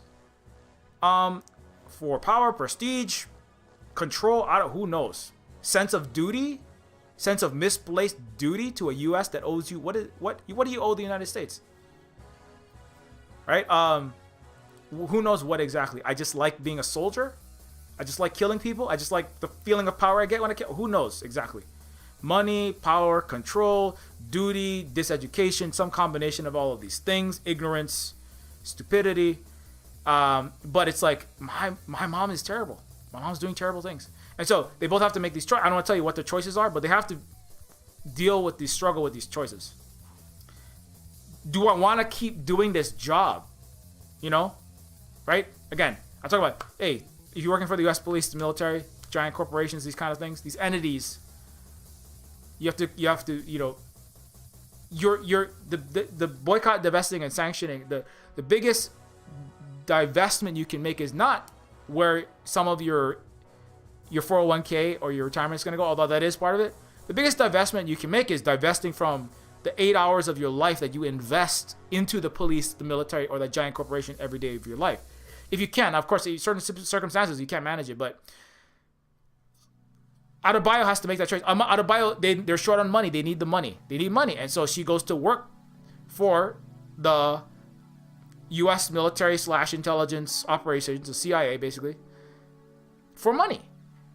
You know, like Hawaiians, they go work for the U.S. military for money. They go work for the U.S. police for money. They go work, you know, all of Dwayne The Rock Johnson, Samoan, black, indigenous, and people of color disproportionately are working for the military, not necessarily by their own choice, but because that's what the U.S. military wants them to do, and they make it, they're good, because especially when you're on the foot soldier level, you're in a lot of danger, and so they would prefer, you know, it was part of a tool in Korea, like use the Vietnamese and use the Korean people to fight wars for racialized capitalism, right? So internally, the same thing. If inside of the United States, if you have black, brown, non-white people, use them first as the human shields, right? Actually, Magneto does that. Let the pawns go first. He says that in X3. Let the pawns go first. The lower level mutants, he lets them all run out and get killed.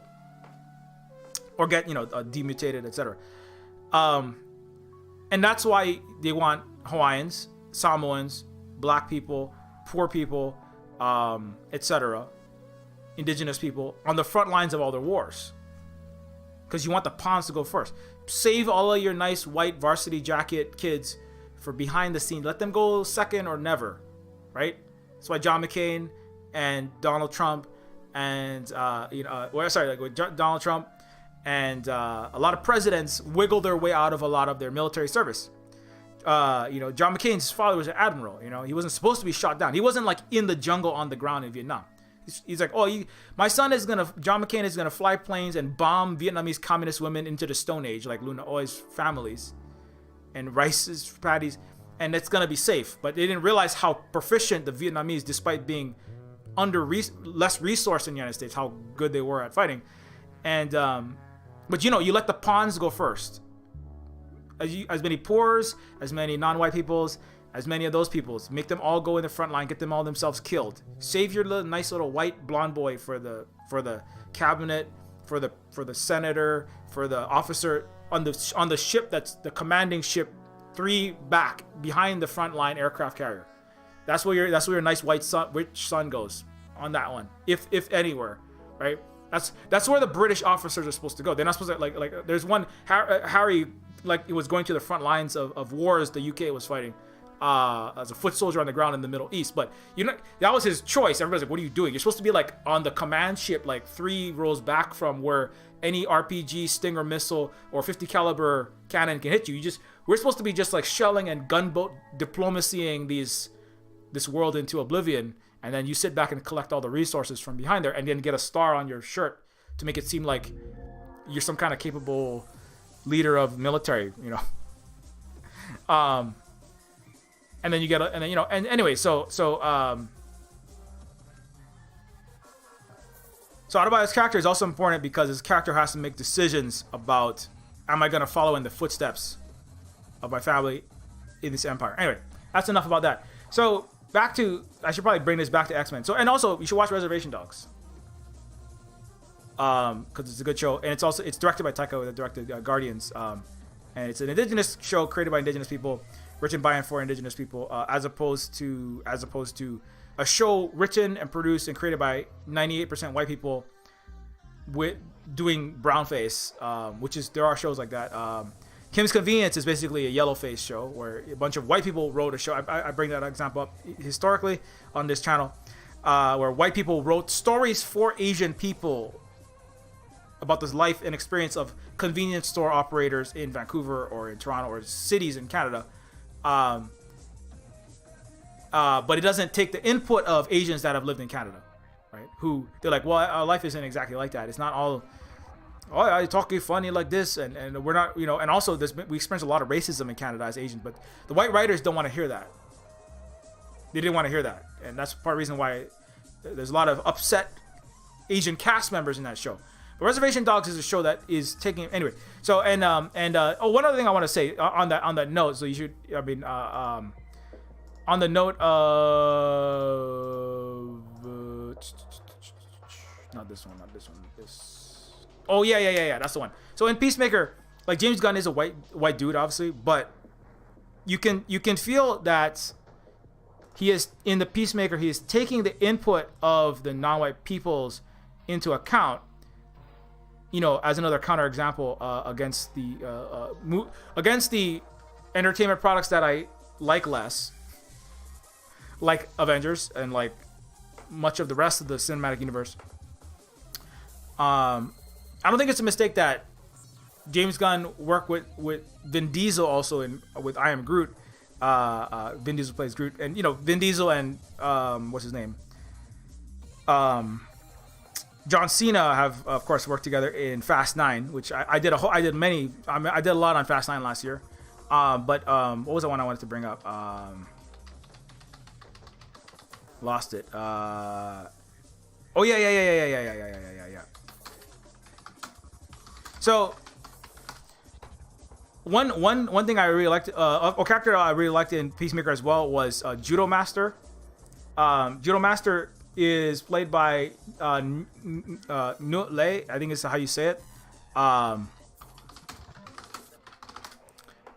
Judo Master is a character in the comics of the Peacemaker comics, in the Suicide Squad comics.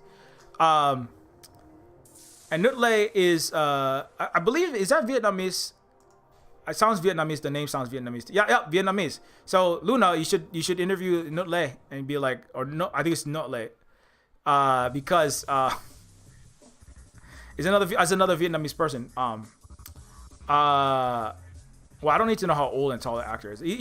Nut Lei is a small in stature person, but like also as the Asian character in this Suicide Squad branch off show, kicks the most ass actually. Like Judo Maker is never taken down by any single protagonist. In order to take down Judo Master, it needs at least 2, if not 3 or more. Peacemaker plus Harcourt, Peacemaker plus Adebayo. It's always multiple people taking him down. because Judo Master is like actually the most ass-kicking person in this show probably. It's Harcourt and Adebayo. It's always two people have to take Judo Master down.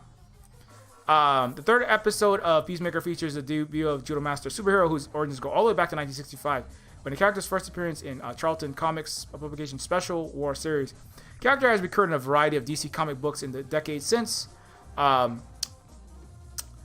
He's the bodyguard of Senator Royland Goff, Antonio Cupo. Judo Master can surely pose no threat. Despite the contention that Christopher Smith, who is the Peacemaker character, played by John Cena, that Judo Master can surely pose no threat as a result of his short stature, Judo Master proves to be a worthy adversary. He kicks Peacemaker's ass. After Peacemaker and Vigilante find themselves held hostage by the Butterflies, Judo Master tortures Peacemaker by trading insults and flicking deadly hot Cheetos in his direction, visibly cutting his face. As a famous Jedi once said, size matters not. So who is... Judo Master is like Earth Yoda, you know what I'm saying? Who is the live actor behind the first live action form of Judo Master? So, Nutley would play Judo Master for some time. His casting was first announced by Deadline. He played a handful of roles, and so he's another Vietnamese American actor. And anyway, apparently the Peacemaker has already been greenlit for a second season, so that's pretty cool. But something I wanted to bring up about Judo Master in particular. So Judo Master, like, there's this great scene where it's like where he's tied up. Judo Master has Peacemaker like in a chair, like he's kicked his ass and now he's in a chair, tied up. A guy that's like 1/4 the size of Peacemaker. He's like sitting on his shoulder. In the intro, you know this image at the end of the Peacemaker intro that the unskippable intro, the skip button has been vanquished by James Gunn and the choreographer and all of the Peacemaker team. At the end of the Peacemaker intro, the guy sitting on the shoulder of John Cena. John Cena, I think, is not even 6 feet, but so he's not massive. He's not as big as The Rock. But on the shoulder of John Cena is Judo Master right there. The guy on top, this little eagle on the bottom, impossibly giving Peacemaker hugs and making jazz hand show fingers in this scene. And Judo Master's character, I mean, he's not a huge guy, but Judo Master's character is like Yoda, is like one of the smallest characters in Star Wars, but kicks everybody's ass. Much to learn you still have. Like. It's basically, that's what Judo Master tells Peacemaker. Much to learn you still have. You have a weird bubbly body, which is one of the funniest insults that I'm gonna remember forever. You're like, that's it's like I'm gonna put you in my lunchbox and take you home, Judo Master. And Judo Master's like, you have a weird bubbly body. What's wrong with your weird? John Cena, he's like all like super buffed up, bloated. Like he looks like, hey, buy my creatine laced with urine and ivermectin, alpha male testosterone gym bro protein powder, and help me pay for my right wing truck convoy to defend my freedom to not get shot because I'm afraid of shots. He looks like a right wing gym bro, He has a weird bubble. John Cena isn't. Obviously, otherwise he wouldn't be doing this show and he wouldn't be apologizing to China over Taiwan or speak Mandarin fluently. But he does have a weird bubbly body. That's part of the whole joke. It's kind of like he looks like I'm Captain America, right? I'm giant, buff, USA Star Spangled Banner wrapped, white capitalist military industrial complex stan. I have like 25 different AR-15s on my wall, and I made my first $1 million when I was 5 by getting a loan from my daddy. And I have too much money to spend to overinflate my body into a weird bubbly body, like a slightly harder Michelin Man. So Judo Master kicks his ass, what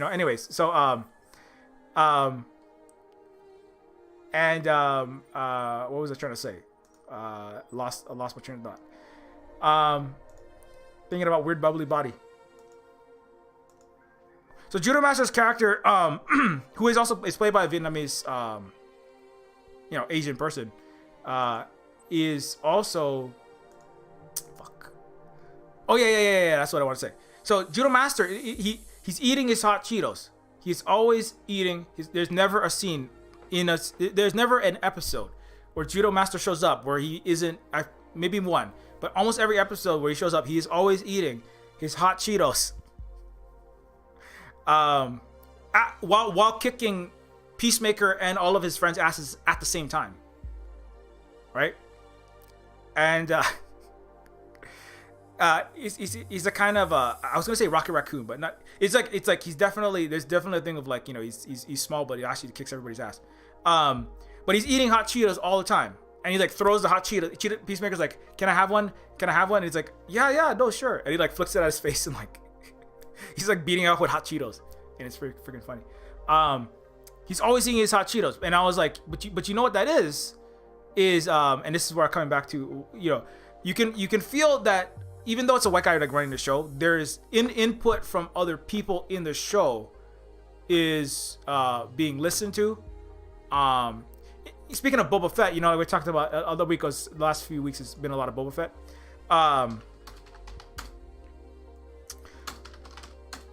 In the same way that, you know, at least with Boba Fett, the influence of the Maori, Tamara Morrison bringing his Maori culture to Boba Fett, and it couldn't have been a better move. So the fighting implement is a Pacific Islander indigenous weapon.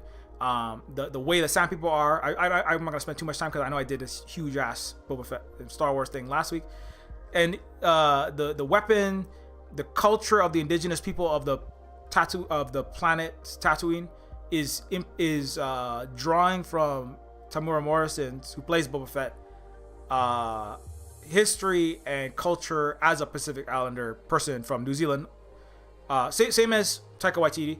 Aotearoa, or New Zealand, his indigenous heritage is influencing, and it's also allowed, right? Because it's one thing for Tamara Morrison to say, hey, you know what would be a good idea?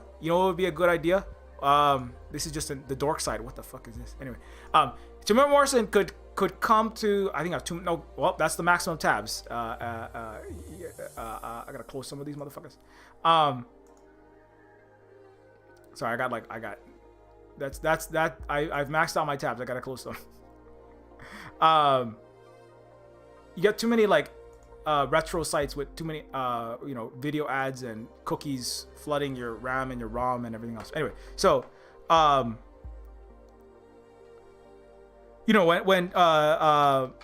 when Morrison is saying, hey, I would like to have the gaffy stick of the Sand people, right? I want it to be influenced by Maori culture. I would like the character Boba Fett and interaction with the Sand people. I would like the Sand people to be influenced by my Maori culture and Boba Fett's trajectory to be influenced by that, right? Now you can say that as an actor, as a participant in the making of the show, but if the producers and the writers and the show running control doesn't listen to it, that might not go in, right? So just as another example of that, so at least in Boba Fett, and you had Robert Rodriguez, you had a lot of people that were involved in that one. Actually, some people that were also involved in Iron Man and Avengers, but it was a different production and a set, and you can feel that coming through in the way that a not so one-sided U.S. is the best and capitalism is the best, and it's a very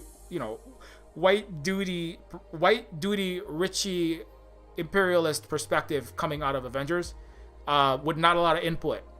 There's not white people, right? There's Falcon, but there's Falcon, there's Zendaya in the Spider-Man, right? There's but the production, it's still white capitalist controlled stories, US centric controlled stories with people of color being puppeted, whereas like Boba Fett has authentic input. It's actual, some parts of the story are actually authentically indigenous influenced, or non-straight white cis American imperialist commanding and controlling the entire thing. It's more win-win cooperative movie production in a certain sense, right? And so that's where that is a thing. So Kim, as a counter, Andy Mackie has said in every film I've ever been in, with the exception of Black Panther, the producers, the writers, the creative direction is controlled and operated 98% white. You go to the parties after the filming of, you know, Avengers or Falcon Winter Soldier, or filming, you know, whatever show I was in, and he's like, it's 98% white. The people at the party, the people that actually call the shots, the finance, the production, the directing, the editing room, floor, shot callers, they're all white. And Anthony Mackie, the black actor who plays Falcon, that's what he said, you know, with the exception of Black Panther. And, you know, and Kim's Convenience is one of those shows, right, that I was talking about, where the Asian people in the show, right, the Asian people in the show, right, they say the Kim's Convenience Asian stars decry overtly racist storylines and lack of representation. So the Asian people in the show were told in interviews, Simu Liu, who plays Shang-Chi, the Asian actors and actresses were told that they were going to have input into the creative direction, into helping influence and develop characters, right? Like I was just talking about, like, hey, as an Asian person who has lived in Canada, you know, we don't always eat this kind of food, or we don't all talk like that. So some of us have less of that kind of accent. Like a lot of us, you know, you know, this is one of the things we struggle with. Like we these are some of the ways we have racism thrown at us by by white Canadians. Here's one of the things about my life, you know, being in Chinatown, it was rough growing up, and we had to survive and pull together. And but also we have these are some other aspects of my life as an Asian person, right? And they were trying to give input to the showrunners, who are all white, basically, according to them. And you know, and they said, like, we tried to give this input. The only one who got a spinoff was the white Canadian lady, apparently. And Kim's Convenience were saying, like, actors and actresses were saying, like, they weren't listening, they weren't allowing our input and our experiences, right, as Asian people in Canada, to influence this show ostensibly about Asian people in Canada. They wanted it to be a white perspective, or their perspective. I mean, and if you're a white producer, writer, etc., I mean, you might be a good writer, but you can't have that perspective of not being that in Canada. So wouldn't you want to take, when you have a character that is an Asian person, wouldn't you want to like actual, I mean, it's just called basic research, you know, it's like basic studying the topic you're writing about, right? But they didn't want to do that. So anyway, so that's a show that that fell down on that. And so like many of these other shows, anyway, so I'm like way off. But with Peacemaker, there's another Asian character, right? Judo Master. And one way that you can feel that, like, at least, I mean, I don't have all the receipts and the information and the hard evidence to back this up, but you can feel that Judo Master's character had actual influence from non-white peoples, because, you know, and one way I know this is going back to Reservation Dogs, right? And not just going to Reservation Dogs, just being a non-white person, having grown up in the United States, or, you know, in the United States territory, illegally occupied or otherwise. In Reservation Dogs, right, which is all indigenous non-white people, they are constantly eating. The show revolves around, the whole first half of the show, and much of the show really revolves around, like, a metric ton of hot Cheetos, basically. Flamin' Flamers, I believe is what it's called, right? They are like eating. An entire episode revolves. Where's the chips? I want to see the chips. Not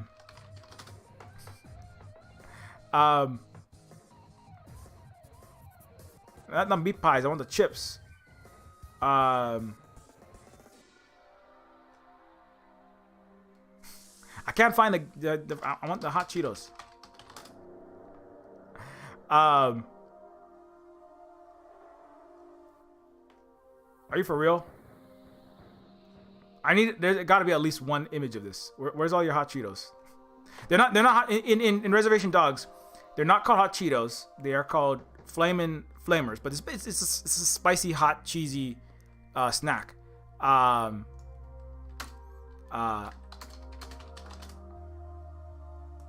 Maybe it's in the heist.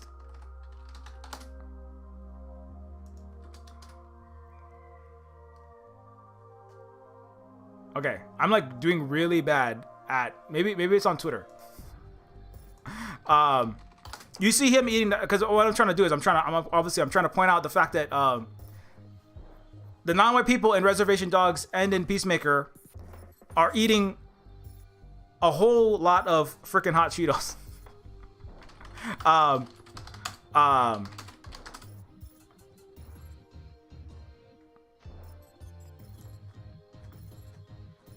Yeah.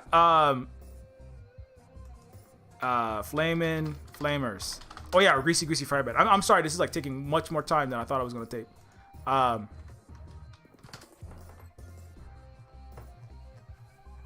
Where's the freaking flamers? Okay, anyways, I cannot find it. I'm so sorry I can't find it. But in Reservation Dogs, my point is that like in Reservation Dogs, the characters are eating a whole lot of hot chips in the show. Like they steal an entire van, right? The kids steal an entire van full to the brim of hot chips, super spicy hot chips, and then they're eating them all the time. The rest of the show, they're spending the whole time just eating these hot chips. That's not Reservation. That's literal dogs. What the fuck? Oh yeah, here. No, that's them drinking soda. You can't find it? Is it like too branded or what the hell? Where is a picture of them? They're eating it all the time. They're like sitting around, eating. They're not eating meat pies. I mean, there are meat pies. There's greasy fry bread. If you ever never had greasy fry bread, you should have some fry bread. It's an indigenous favorite delicacy, of course. They eat meat pies. Where is the? I feel like this is a gross miscalculation on the part of someone to put a picture of this, because I mean it's so important. Anyways, so my point is that in the show they're eating lots of hot chips. Like that's actually like a number one. It's like it's literally a pivotal plot point. An entire episode is about how one of the Reservation Dogs kids, they eat so many hot chips, right? They're just scarfing down like 10, 20 bags of hot chips in a single day, right? And they're eating so many hot chips that they get like a terrible stomachache, and they have to go to like the medical center, right? And so, wow, I cannot find it. This is amazing. Anyways, so my point is that I can't believe I can't find it, but my point is that Peacemaker, the character, and this is something that I tell you, having worked with, there are multiple episodes. Like this is one episode where he's eating the hot chips, standing in front of the mart, and then a bunch of racist asshole people like make fun of him being a small little guy, and and then he kicks their ass, of course. But Judo Master is constantly eating hot chips. It is something that is a thing with non-white people. I mean, as a non-white person, as somebody who has worked with kids in Neofeud is based on, of course, working with the underserved and at-risk youth of Honolulu, disproportionately non-white, trying to keep them out of gangs and off of drugs, etc.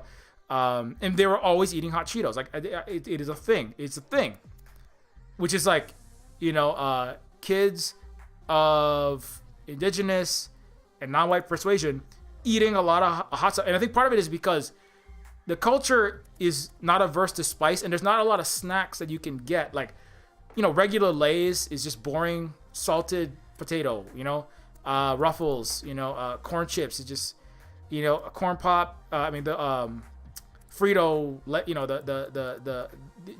they're boring potato or corn, plain, spiceless snacks, right? So hot Cheetos is one of those things that tastes. It has spice. It has some heat to it that a lot of people of paler complexion, like for whatever reasons, like cannot handle or don't consume. And Holly can attest to this. And so the hot Cheetos and the hot chips generally, right, is a thing. And anyway, so my brain is like, whoa. I'm having one of those like Berenstain moments. What is that called? The weird paradox where everybody simultaneously misremembers a particular detail incorrectly. and that incorrect mass misremembering becomes the new truth. But anyway, no, it's actually like they are. I know they're eating a lot of hot chips in the whole show, but they are, you know, and so the like Nutle and other indigenous people or other non-white people that were saying, hey, you know what's happening a lot, or Taika Waititi was in Suicide Squad, right? With the Peacemaker, he plays one of the characters' parents in Suicide Squad, and you know, of course, he knows James prior to that as well, but he's like, you know what? And Taika is the producer on Reservation Dogs, right? I'm certain. I'm probably 95% certain that if James Gunn had any time, he would watch Reservation Dogs. But I don't know if these people are busy. But it's clear that the non-white people have influenced these little details, like eating hot chips all the time. You know, if the average, because this is James Gunn, right? Just as an example. James Gunn is just a white guy with like very bleached white hair, and he likes hair metal, and et cetera, et cetera. But if the average like white dude was asked like what to write an Asian person or an indigenous person, right? The first thing that's gonna come to mind is not necessarily eating hot Cheetos all the time. You know what I'm saying? Because that's not the interaction you're gonna have. You're not like literally in their spaces. The whole point of Reservation Dogs itself, right? The whole point of Reservation Dogs is a lot of conceptions, and I've talked about this at length last year in a lot of these streams. In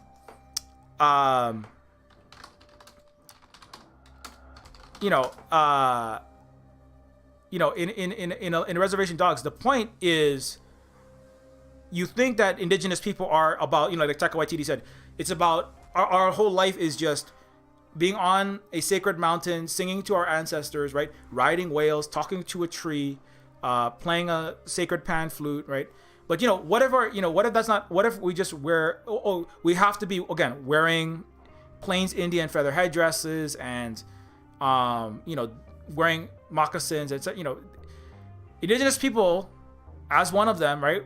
We just wear a lot of regular people clothes, and we have ceremonial dresses and ceremonial clothing and rituals, and there are other things that are different, but we're not that so different, right? But that, if you watch like movies in the West, obviously Pocahontas, but movies where indigenous people are written and brought into shows that are produced and managed by white production teams, writers, and showrunners and shot callers, you're gonna get a very shallow, that don't have indigenous input. You're gonna have a very shallow, that you're gonna have the norm, right? You're gonna have the norm in the culture, in the wider culture. I can't believe I'm still like mind blown. I can't find it. You're gonna have like you're gonna have the norm in Western cinematic culture of Indians, indigenous people, wearing your feather headdress, having, always in the ceremonial garb. Not to say that we don't take pride in, like kapa cloth in Hawaii, or the Bolivians don't also like their ceremonial, dresses and their particular hats, but we're not always constantly wearing those, and but the things that are most stand outish to white people, and also the kind of interactions that they have. Another problem is that for indigenous people, the Indians in casinos, right? When you're in the casino, right?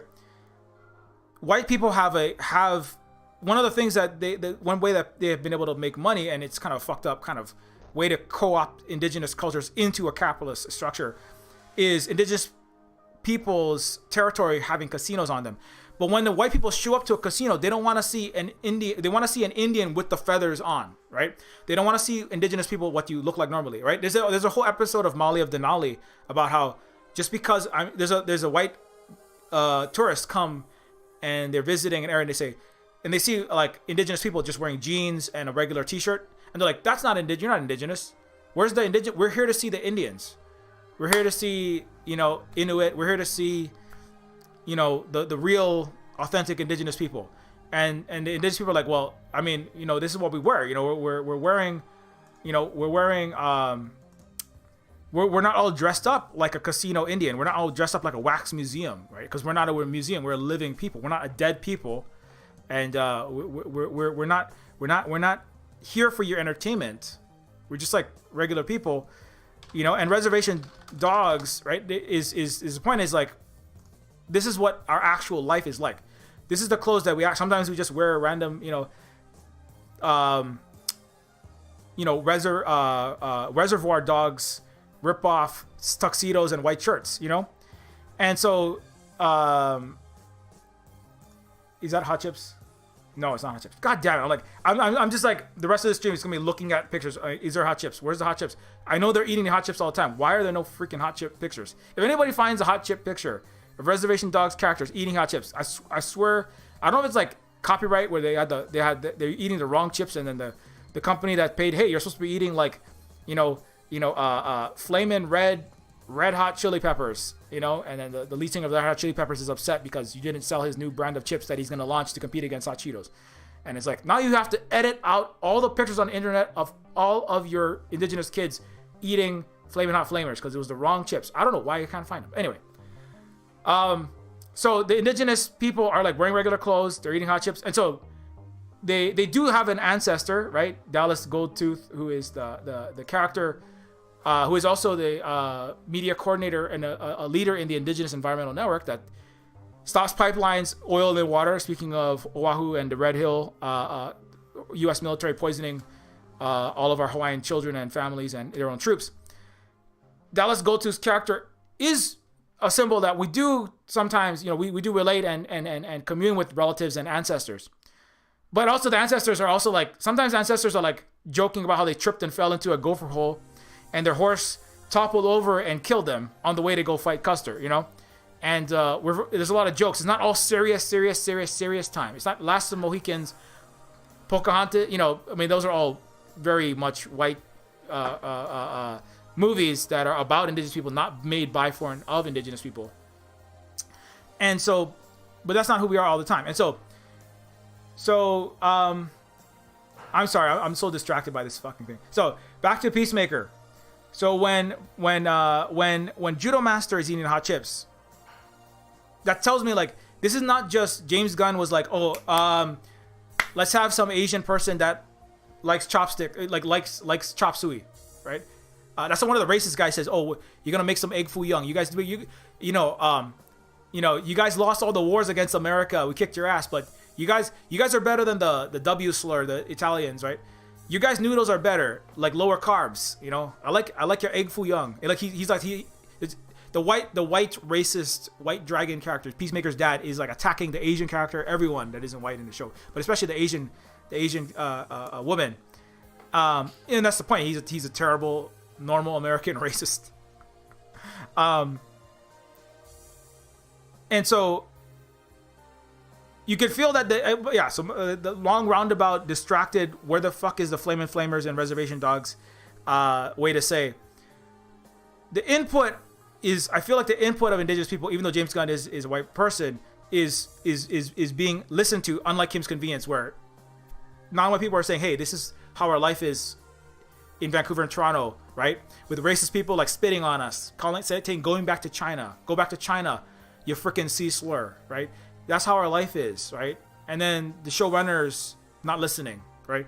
Whereas like with Peacemaker, it's like, hey, you know what non-white people do a lot of the time? They eat a lot of hot Cheetos because it's the one actually spiced, non-boring snack we can get. And other reasons too, right? And James Gunn's like, oh yeah, I'm gonna put that in the show. Like Boba Fett is like, hey, can we have like, and this is, Boba Fett's like, can we have a Maori influenced, can we have Maori influences in Boba Fett and Sand people? And the showrunners are like, yeah, let's do that. Instead of like, no. Sand people are just these barbaric backward people, and that's how they're gonna be, because that's how it is in Star Wars 1970 something, and that's how it is in Star Wars 1990 something, and that's how it is in the Star Wars of 2000 something.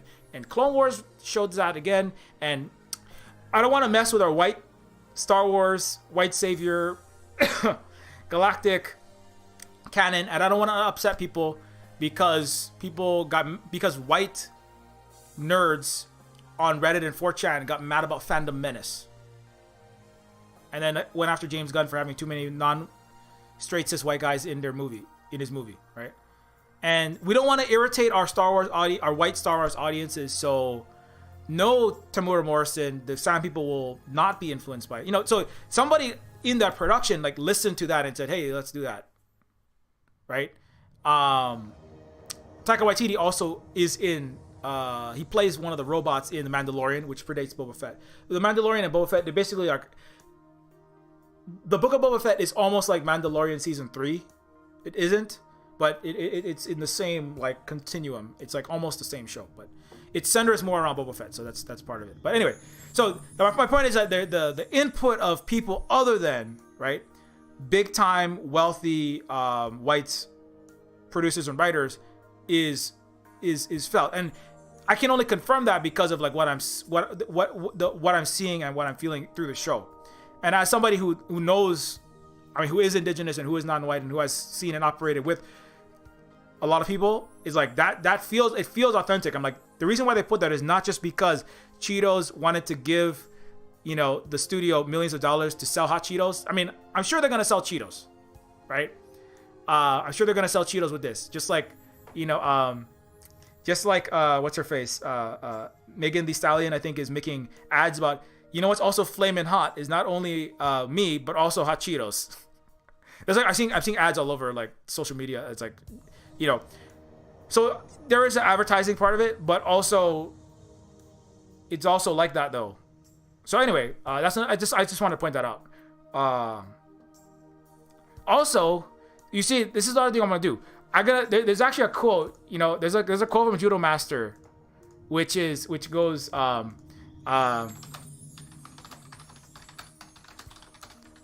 he says something like, Judo Master says, "Hey, you remember that time I kicked your ass?"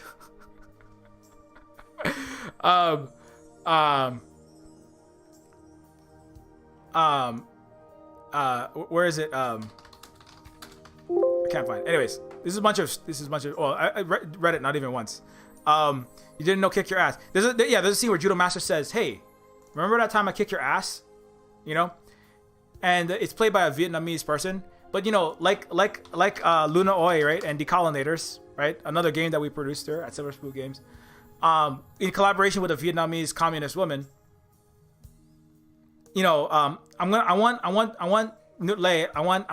want Judo Master to do an ad for Decolonators, and he's gonna be eating hot Cheetos, right? He's gonna be eating his hot Cheetos, right? And he's gonna look up, and it's gonna be you're gonna have like Tony Blinken. And Joseph Biden over there going, oh yeah, Ukraine this and Taiwan that, Biden courts Republican. Oh, we're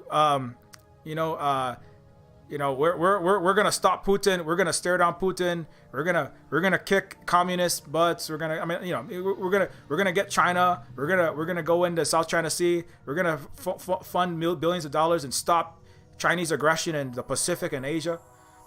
And I'm gonna have Biden and Blinken and Stryker and Peacemaker's dad all come in this like the new Mount Rushmore that's not on Mount Rushmore, because give indigenous people back the goddamn mountain, you fucking assholes. And it's gonna be like a bunch of white imperialist belligerents, and then you're gonna have Judo Master comes out as a Vietnamese person. Is gonna be like, hey, you remember that time I kicked your ass? Decolonators, it's like America's like, oh yeah, we're gonna save the world by shooting missiles all over and fighting the war. And it's gonna be like Judo Master's like, hey, remember that time I kicked your ass and like flicks hot Cheetos? Who's my whitest person that I know that I can like dress up like a neocon, and it's gonna be like flicking hot Cheetos at Tony Blinken's face. Like, you remember that time I kicked your ass? Because that's what Luna Oi does, is gets on Twitter and just like, remember that time I kicked your ass? And then all you do is call me tanky all day long. But then I still kick your ass at high life expectancy, COVID, healthcare, housing, stopping fascism. I still kick your ass. Just like Judo Master still kicks 2 CIA agents' ass at the same time. We still kick Asian communists still kick your ass. Anyway,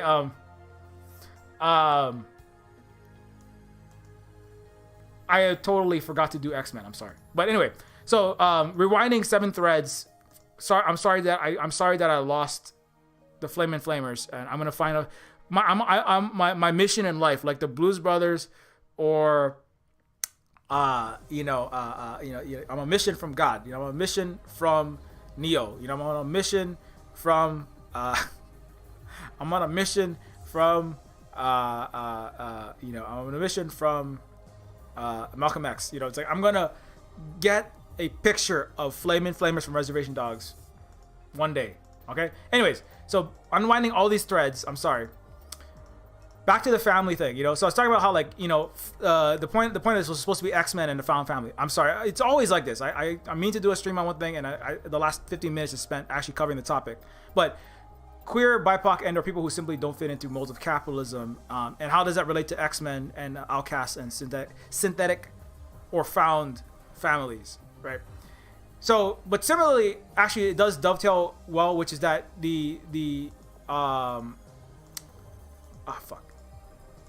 So Peacemaker and his dad, right? He has a family that is similarly, right? Like Adebayo's mom, Waller, right? They have the biological family of Adebayo in the film the show The Peacemaker is like Peacemaker father. Not terrible. They're horrible people, They're abusive people, they're racist people. Certainly Peacemaker's dad. Waller is just ruthless, child killing, murdering, empire supporting, just terrible people. And so they have to kind of figure out what to do with that, and they have to deal with that, because they can't simply follow in their parents' footsteps. You know what I'm saying? And so X-Men is a show that is not necessarily directly dealing with that, but just as an example, let me close some of these tabs out.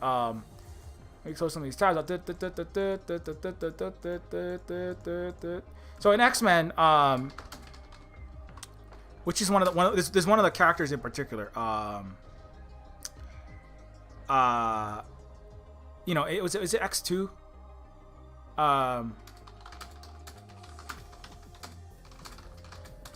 There's a part where the mutants, right? Just to kind of frame this a little more, in X-Men, it centers around, have you just tried not being a mutant? It deals with have you just tried not being gay?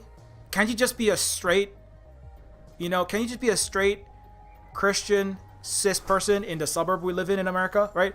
So it has if you're a queer person in the United States, if you're like a goth person, if you're not feeling so cis in the United States, if you're not white, if you're not fitting in very well in the United States, right? If you don't agree with America's capitalism, its jingoism, or anything, right, that I just said, X-Men is a show that is geared towards Outcasts, right? The X-Men are mutants, right? This scene is this scene really hammers it home. Have you ever tried? This is from X2, I think. Have you tried just not being a mutant? This is a mom talking to a kid who's going to Xavier's Academy, but is having a hard time. He's like, what? Who is it that's mom? I forget which mom that is. It's mom of one of the mutants. And it's have you just tried not being gay? Have you tried not being trans? Have you just tried not being a leftist? Just be a liberal or a conservative. Have you ever just tried not being atheist? You ever tried just not? Have you ever tried just fitting in our white suburb? Just stop being different. Have you tried just not being goth? Stop being scary. Why can't you just stop dyeing your hair weird colors? Have you ever tried not getting tattoos all over the place? People are gonna think we're weird. Have you ever tried not doing your makeup in unusual ways? Just do traditional women's makeup. Just make your hair brown and straight, and make your makeup normal. Have you ever tried not doing that? Because that's just really weird what you're doing here. And we're just trying to fit in conservative Christian America right now. Have you ever tried not doing that? Right? And X-Men is for it's a show about a lot of people who are, not the same as Peacemaker. They are not gelling well with their family, their biological family. Right? That's a similarity. Right? They are not being accepted who they are in their family, in their society. As X-Men, a lot of it coming from the civil rights era, it's 1960s. You know, Stan Lee, when he was writing it with Jack Kirby, it's a very much it's a very non-Avenger sort of story. It's a story of people who don't fit in, people who are not the majority, right? Ethnic minorities, right? Of course, like black people, of course, non-white people in the civil rights movement, non-straight people, gay people, women not wanting to be oppressed under a patriarchal, Leave It to Beaver, Stepfordian United States, right? And so the X-Men are the backstory is they are characters in a universe where mutants are humans born with natural superhuman abilities, and the most normal humans fear and hate them. So that's very important, right? Contrasting with the Avengers, right? Not Batman. No. Anyway, contrasting with the Avengers. The Avengers were also written in the mid 20th century, but the Avengers are beloved, right? The Avengers represent America, right? Captain America, Hulk is a scientist. I mean, he looks weird when he turns into his Dr. Jekyll, Mr. Hyde form, but the Avengers are beloved. They are celebrated. Captain America literally is selling daddy war bonds to support the war effort in World War II, etc. Hawkeye is a normal human. Thor is a cool Aryan sky god. The Avengers are of America. They're all white. Also in the original one, they're all white. One is extra white Aryan man. Captain America is a white man. Iron Man is a white, rich billionaire man. The Hulk, when he's not a giant green King Kong analog, and kind of, there's a little bit, there's overtones of racism if you look very closely underneath what it is, like the brutish, coded non-white, brown black person. Anyway, but and when he's not in Hulk form, he's a smart white man, as opposed to a not smart something else.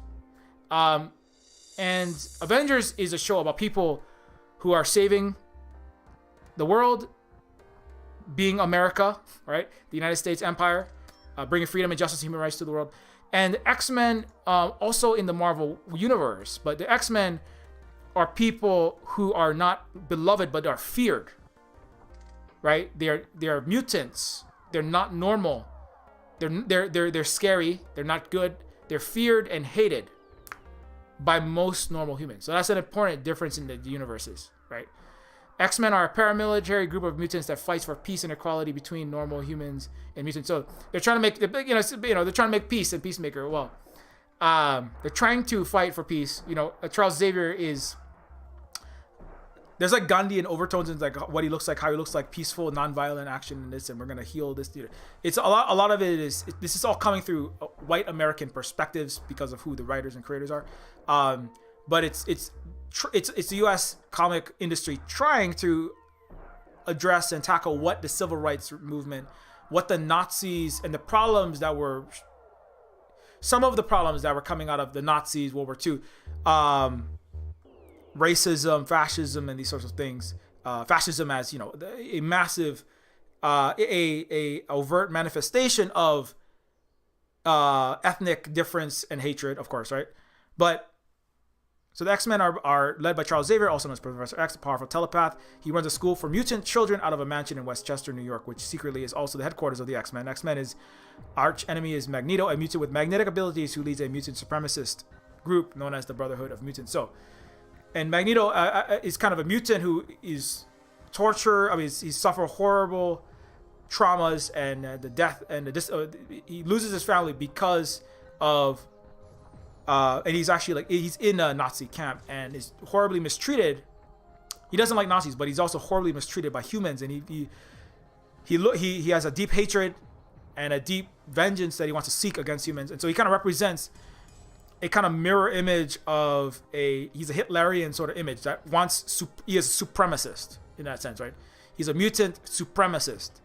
So he's like a Hitler, but instead of for white Aryans, he's a Hitlerian character for mutants, right? against Professor X, who is about trying to make peace and coexist. Sometimes too naively. So he's naively thinking and he's over generous to what normal humans. He says, "Oh, the humans will accept this," but he's far too generous with how nice the humans are going to be. They end up being much more mistrusting and much more fearful than he thinks a lot of time. Anyways, where Magneto is immediately like, we cannot trust humans. Humans are a threat to us. We have to deal with them, right? Based on their experiences, Professor X has a different history and upbringing than Magneto. Anyways, so X-Men are, important point though, X-Men are outcast peoples in the world where Avengers are not. And so in X-Men, you have Wolverine, of course, a bioweapon designed by the U.S. military, right? By peacemaker-like people, like Stryker, Wolverine's father, right? Wolverine's father is not his father, but in X2 you meet Stryker in the movie. You also meet the Kelly who plays the other Wolverine, or other person has Wolverine-like characteristics. And Stryker he's a guy who says there's one point he is somebody who is like forged. He is like a neocon. He is like a Dick Cheney, George W. Bushian. He is a Nixonian sort of figure. He is a neocon sort of figure. Importantly, X1, the first X-Men movie, comes out 2000. Liberty Island. That's why I brought up Deus Ex. Liberty Island is where the Statue of Liberty is, where X1 takes place, and you can feel the X-Files and the Deus Ex and all the energy kind of coalescing with the costumes, the locations. Pre World Trade Center. The 9/11 attack. X2 is 2003, I believe, and it is already post 9/11. Bush was already in power in 2000, but post 9/11 and the real ramp up to the Iraq War, Afghanistan, War on Terror, right? And then you have this character who is stepping into that America that is going. Not that America was ever good, never has been, but it was definitely accelerating its military-industrial complex rapidly. 7 countries, 7 years, right? All the wars we're in now. Iraq, Syria, Afghanistan, we're not out of Afghanistan, to be clear. Still stuff over the horizon, strikes. Trying to get into Iran, belligerence, all over the Middle East, right? And so this was the beginning of that era, and the neocon were represented by this guy who also says things like, he's talking to one of the more liberal senators. He's like, "You were sucking on your mommy's teat at Woodstock while I was fighting wars in Vietnam, fighting America's wars for Vietnam, and I'm going to keep fighting them because America his thing is America fights wars for good reasons, and you doves, we the hawks do the real important work, and you little hippie doves got to get out of the way and let us fight the war on mutants." So Stryker is a character who wants to eliminate all mutants. Also his son here is a character who is a mutant as well, right? And he's upset, this character here, Stryker's son, right, who he sends to Professor X. The school for Professor X is kind of like the school, Professor X's school is kind of like, it is like a giant found family. Like in a lot of a queer culture, you have these, because you're not accepted in a straight, cis, homophobic American culture, they'll gather together in literal houses, in buildings, in structures, literal houses, apartments, where they will live together collectively as a group, and try to survive together because their families have disowned them. Right? A lot of people in the United States or in Canada too know probably at least one person who is gay, trans. It's different in 2020s compared to 2000s, but not that different really, right? Who has been gay, trans, non-straight, queer, that has been disowned by their mom and dad, right? They're like, "I don't want to see you. You're an embarrassment. I am a conservative Christian leader in my church. I'm a senator, or I'm a mayor, I'm a business leader in my community, and you are an embarrassment in my white suburb in Oregon or in British Columbia. You are. I don't ever want to see you again. And if you ever come back, I'm gonna kick your ass. My gay son, my trans daughter, my queer whatever, my queer child. I don't want to see you again because you're gonna mess up. You're gonna go to, gay. You're gonna go to, get fixed at one of these clinics. These re-education camps to learn how to be straight. My 13, 14, 15-year-old. And if that doesn't work, I'm never gonna see you again. I disown you, right? And so then, that's sad reality. Indigenous cultures didn't have that. We had, queer indigeneity is terrifying because indigenous settler colonialism, it threatens their entire profit making, and it's also queer. It threatens their entire patriarchal structure, which is integrated thoroughly into capitalist and imperial structure. And so, but if you're in a white Western culture and you turn out to be gay or something else, you're going to get this. Even in Hawaiian culture that has been crushed and paved over with whiteness and paved over with homophobia, paved over with transphobia. And so even my own parents and family members are homophobic as well. My uncle, very overtly so. Despite being Hawaiian, because they erased that's part of erasing Hawaiian culture and Hawaiian language, like many other indigenous peoples across the world by the Western empires. So Xmen is very much like dealing with that kind of, it's also dealing with it's not just anybody who is marginalized for whatever reason, because of race, because of color, because of political affiliation, because you disagree with the militarism, but especially for ingrained characteristics. And so this character Stryker sends his son to go to Professor X's school, right? And so Professor X's school for gifted youngsters is a place for it's a place for these young people. You have Rogue, right? Rogue is she can't touch anyone because she sucks the life force out of other people. Wolverine is like a lost forever soldier that is constantly losing his own memories, trying to figure out who he is. Nobody wants to help him except for Professor X. You have Iceman, just another teenage kid who is a mutant and is a weird, different person in his school. In his human world, and so he comes to the Professor X School for Gifted Children. So all of these people that come are mutants. They're weird. They're feared and they're hated in their own human families, right? Their biological families don't similar to Peacemaker's dad, right? That's the crossover.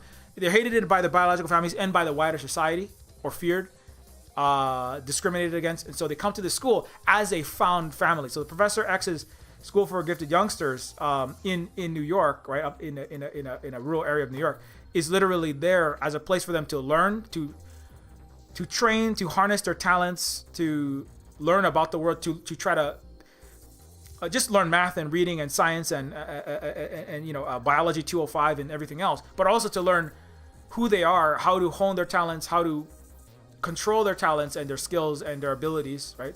Whether that's shooting beams of ice, having limitless regrowth rates and incredible rage and retractable, indestructible metal claws coming from your wrist, like Logan or Wolverine, being able to turn into steel like solid steel like Colossus, Storm or Ororo, who's controlling weather, who's also, that's very important too, is X-Men is a comic book series in the 60s that it had one of the first black, because Ororo, the character that plays Storm, right, played by Halle Berry in the Naughties, right? The Storm character, Ororo, was sought out by Professor X in Africa. Like, so Storm is not only black, but is also literally, an African person from the continent, not somebody who's, born and raised in the United States, which is also its own kind of unique thing. And Aurora itself is, I forget which exact language it is, but it's I believe it's a goddess in a particular African culture. I cannot remember all the specific details. You can go look it up. But the character is It was one of the first non-white characters in the big mainstream comic book world. And so that's something, you know. I mean, you know, anyway, so back to Professor School. So it's a place for people who are not accepted by their family, right? It's a place for people whose family, like this guy, right? They say, Stryker, the neocon, right-wing, Dick Cheney, you know, warmongering imperialist guy who wants to fight. He's like the next Vietnam War is eradicating the mutants, right? Who wants to, and he's kind of a little bit of a cipher for the Bush administration that wanted to start all these wars in Vietnam. I'm sorry, in Iraq and Afghanistan, war on terror, to jack up military spending, etc. Take 500 of the FBI agents off of white collar crime, the mob, and white nationalism, and put it into investigating Muslims, right? And actually, they didn't find a lot of Muslim actual terrorists in the United States, but anyway. A lot. The rolling back of civil rights and civil liberties, you know, intelligence community, and the massive expanding surveillance state. Everything that Snowden revealed, all of that kind of comes. That's always inside the United States, but it really accelerated under post 9/11. It's kind of like we lost the Soviet Union, now we need a new big bad bully bad guy. So Middle East, Muslims, terrorism, and 9/11 was a big trigger to launch these forever wars in the West Asia and Central Asia, etc., and North Africa, mostly Muslim countries. And so the Stryker character is somebody who is like a Dick Cheneyan figure, similar to Peacemaker's dad, who disowns his son, right? Now, Peacemaker's dad disowns his son because his son is not straight, right? This guy. Nope, lost him.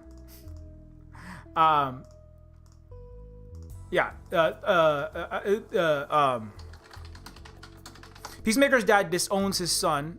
That's his character too, by the way. This literally is like a Ku Klux Klan looking. It's like the Grand Dragon of the Ku Klux Klan. That's who Peacemaker's dad is, basically. He's a Nazi Ku Klux Klan super villain. I'm sorry. Anyways, so Peacemaker's dad disowns his son because he's not straight. He sleeps with other men. He sleeps with he sleeps with women of impure blood, meaning not white Aryan women. And you know, and he's just a horrible guy too. But Stryker similarly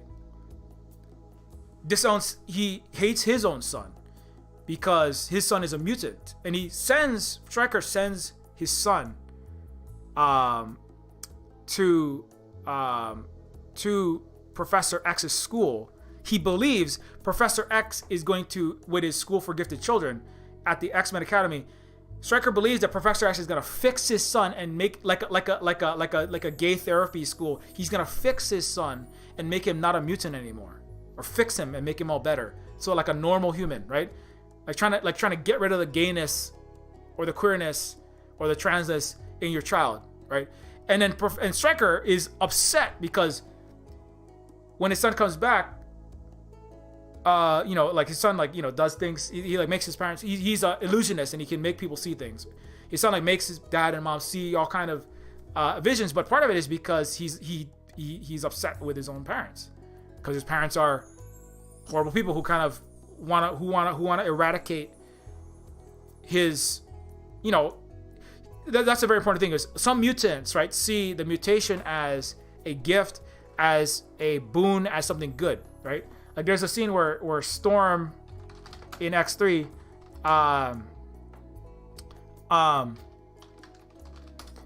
Storm has like lines where the mutations are not like, there's a kid who's like, there's the angel character who gets his wings cut off, right?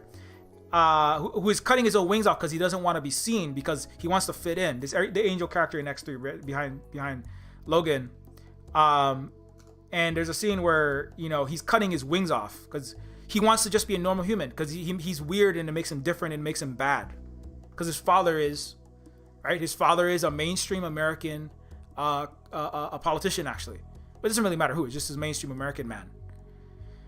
So he's chopping his wings off, and Storm is like, in X3 is on the side of, there's a cure, right, where you can be cured. You can have your queerness, or you can have your difference, right? Your mutation eradicated from you. I'm trying to find a higher resolution picture, but I cannot find it.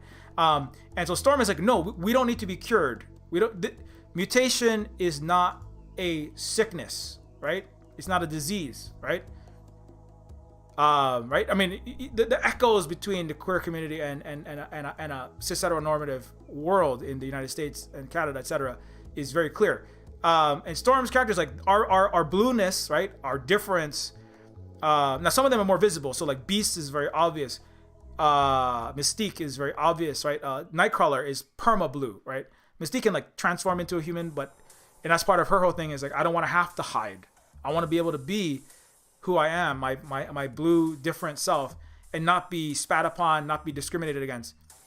But then there's Nightcrawler who can't change. There's the Beast who sees for a moment like he gets a human hand again, and he doesn't have to be looked at as a beast. Because the Beast is like very smart, is an international diplomat, very intelligent, but also is a big, to humans, monstrous entity, like a wolf man, fur everywhere, claws, bulky, hangs upside down. He has giant feet. It's Beast is kind of it's a kind of a comment. It's not. I would say it's not necessarily a commentary, but it plays a contrast to the Hulk, in a certain sense, which is like the Hulk's character in the Hulk. Hulk is smart, and I believe he's a white man. And Bruce Banner is a white guy, smart white guy, right? He's Ruffalo is he's not white. He's a smart white guy with 7 PhDs, right? And Tony Stark is saying, well, use one of your PhDs to fly this plane, right?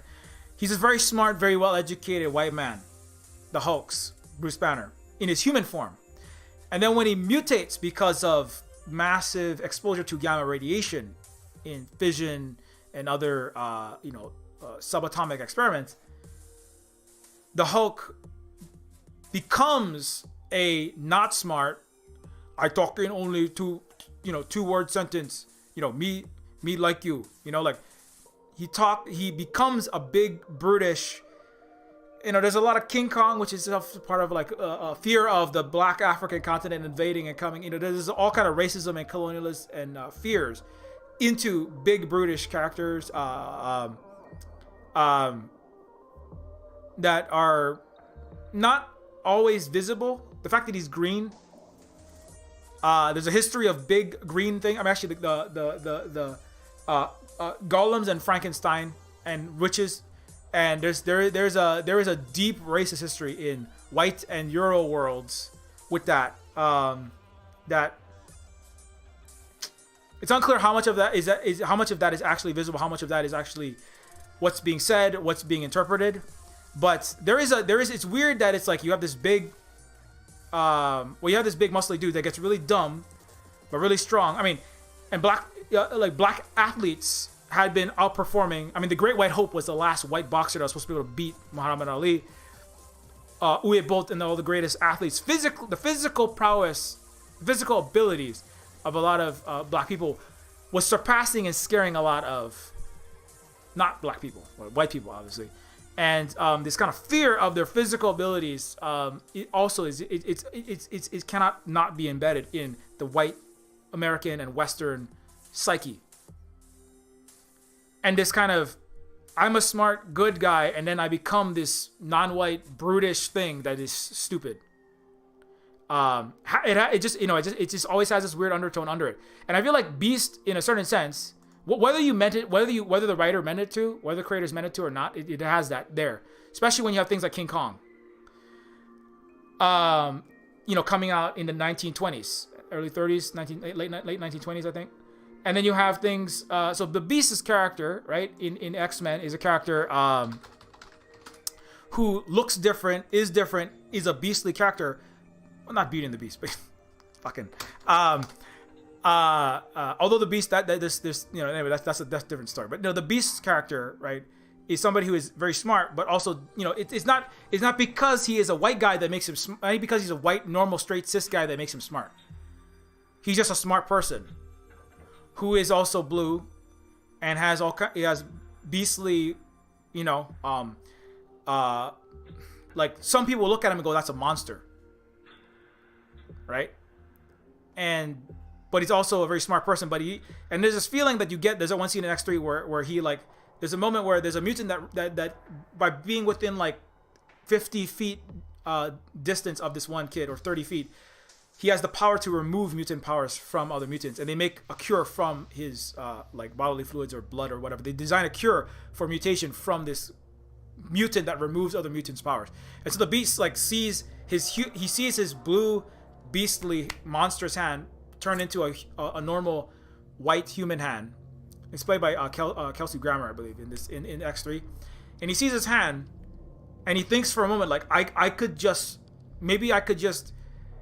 be seen as a white human man and not have people fear me, and I could just have people see me in this way, and my life could be so much easier. I could just fit in to his cis-hetero, patriarchal, normative, imperialist, racist, capitalist, colonialist America. Now they're not saying all that in this time, but it's kind of like I could just fit into America and into the mainstream world and get rid of this mutation. And he's like thinks about it. You can see him like thinking about it, and then he lets it go, because he knows like he spent most of his life trying to, like Professor X, trying to fight for rights for marginalized people, for people that are different, people that look different. And and anyway, so these are just aspects of the show. I'm like going all over the place, but X-Men is a show that's about those struggles, and each one, like Rogue is a character that just wants to have a normal teenage girl life, kind of, but she can't. She touches her boyfriend and she sucks the life out of him. He starts to die. He's like literally takes life force, so she cannot have like intimate skin to skin contact. She can't give a skin to skin hug or a kiss, or a handshake even, right? I mean, Rogue, there should be like another. If there was another X-Men for the 2020s, it's like Rogue telling everyone in their COVID bubbles who can't have direct human physical contact, hey, now you all get to know how it feels to be Rogue, Because everybody isn't Rogue, but everybody has suddenly, billions of people, I mean the Western clown world, especially, that's not China and not places that are capable of dealing with this. Billions of people around the world suddenly have to reduce their physical in-person and skin-to-skin and close proximity contact, like Rogue. So there's an interesting like post-COVID, the Rogue bubble or something, that could play with that, because that's Rogue's real problem. Is like Rogue she can't have touch, or she takes the life away, and then she also doesn't fit into her groups. That's her Rogue. This character, Rogue, played by I forgot the name of the actress. She's in True Blood. She plays Suke. She's actually Australian. So the Rogue character is the main character of X1. She's like, the story it's basically from Rogue's perspective, back the first X-Men in 2000. So she is dealing with that. She can't have close contact. Each one of the characters has their own. They all struggle with being mutants. They all struggle with being feared. They all struggle with being hated in some amount. They all struggle with being different. Some of them more visibly different. And some of the drama is, hey, Wolverine, or it's like, hey, Storm, you don't look. Or it's not the best example because Storm is black, and there's a whole other level of things happening there. But it's like, hey, Cyclops, or Professor X, you don't look different. You could fit in, but I, Beast, or I, Nightcrawler, I'm always gonna look. I'm visibly a mutant. I can't hide. And that's the whole thing about passing. Who can pass as the gender they want and fit into his cis heteronormative world versus who can. Things you can't hide, like your skin color, things you can't hide, like your face, aspects of your face and your body and your skin, and if you could, you can't afford to change your body the way that you want. Hey, I can't hide who I am. I can't hide being a black person. I mean, somebody who's saying like, hey, I can't hide being a black woman in this world. Whereas if you were a white queer person, a white queer man, you could hide it, which is like, do I want to hide it? And what is that? Or do I, which is it's a different struggle. It doesn't make one struggle like worse or better. But it's like these are different struggles, and then there's like, you know, that's part of the drama, right? Is like Rogue is like, I don't want to not be able to touch people. I'm gonna get cured. You know, I don't want to not be able to touch people for the rest of my life. I don't want to not be able to like give a hug or a kiss or do these other intimate things when I want to. And other people are like, no, your mutation is you know. Anyway, so that's a lot of the story, and that's how a lot of it plays out. And then of course it's the political of the people are afraid, and the people start going. We have to. They give tools to Stryker to say these mutants are dangerous. Magneto usually shows up, and Magneto says he blows up a building, he makes a big threat, he attacks the police or military, and he says mutants are here, and then the humans go, oh my god, we have to give the neocons and give the military money to fight this horrible Magneto, and then the X-Men are like, oh my god, we gotta stop, humans, and there's the humans, and then there's all of the Magneto Brotherhood mutants escalate, and X-Men kind of have to step in and go, oh my god, stop doing this, let's have peace and justice in the world, and let's like, can we all just get along? And then Professor X comes out and starts singing Kumbaya, hitting his playing his Bob Dylan guitar. But that's like that is like that's kind of how some of the stories go. Professor X has his own naiveness and his own things that he's done in his life, you know, not being too naive on humans, and you know, especially a racist society like the United States. Professor X is a very smart guy, but he's also not perfect. And where was I going with this? Forgot where I was going. So, you know, and so X-Men is definitely a show about you know, and then there's Jean Grey, who is like is a class 5 superpowered mutant that can basically like deconstruct reality at a subatomic level and just like remake the world. It's like more powerful than any other mutant, Magneto, Professor X, or anyone. But it's like a hard to control power. It's like another personality that's like within Jean Grey that Professor X has like sublimated as like caged within the mind of Jean Grey, because it's so dangerous and it's wild. It's very difficult to control, and then it can wind up killing and harming people that Jean Grey and other, you know, don't want to, right? So it's like, it's almost like a wildfire, right? And so there's that whole aspect of it, and there's a whole mental health aspect of that whole thing. And Professor X is like trying to cage this in, and then other mutants like, why are you doing that? Like, that's you know, Jean didn't have a choice in you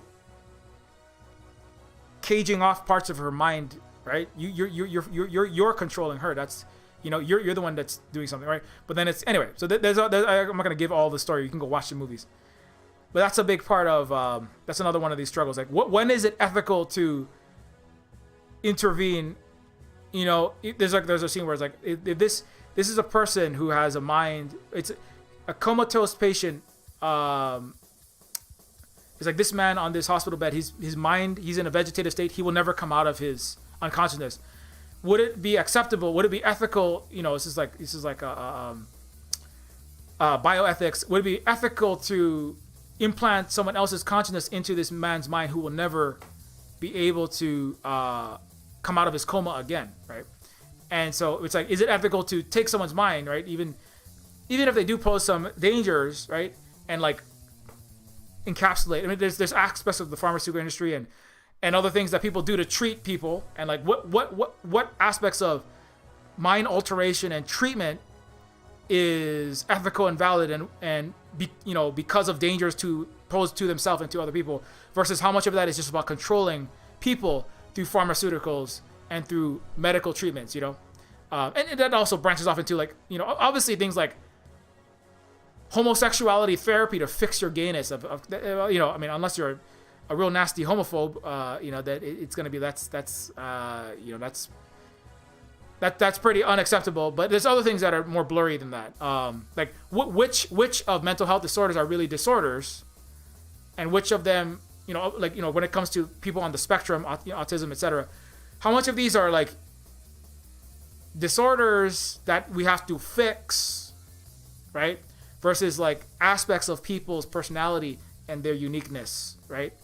And you know, of course, there's people that, you know, there's a lot of anti-vaxxers, you know, that are on one side, of that and come out of some nasty groups. And anyways, but that's a discussion that is being had, and Professor X brings that up in that show. Anyway, and the Jean Grey character is kind of a part of the exploration because her thing is ultimately in her case, she has a very destructive force. She does have a very destructive force within.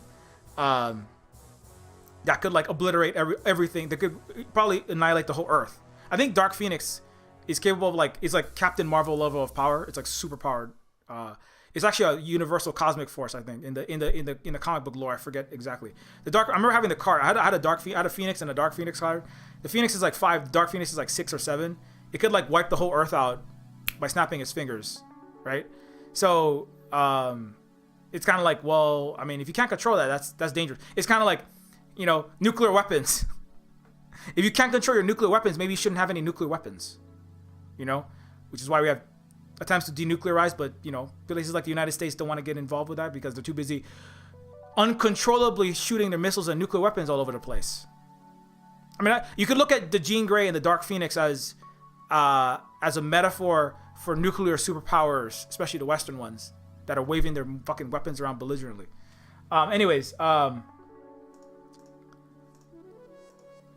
In an uncontrolled manner, right? So yeah, but back to this character. So the Stryker character is trying to fix his mutant son. Doesn't work out the way that he wants it to because Professor X can't fix him. That's not what Professor X does. Stryker is just misinformed on what Professor X does, and so Stryker like makes his son into a weapon to kill all mutants, and he nearly succeeds.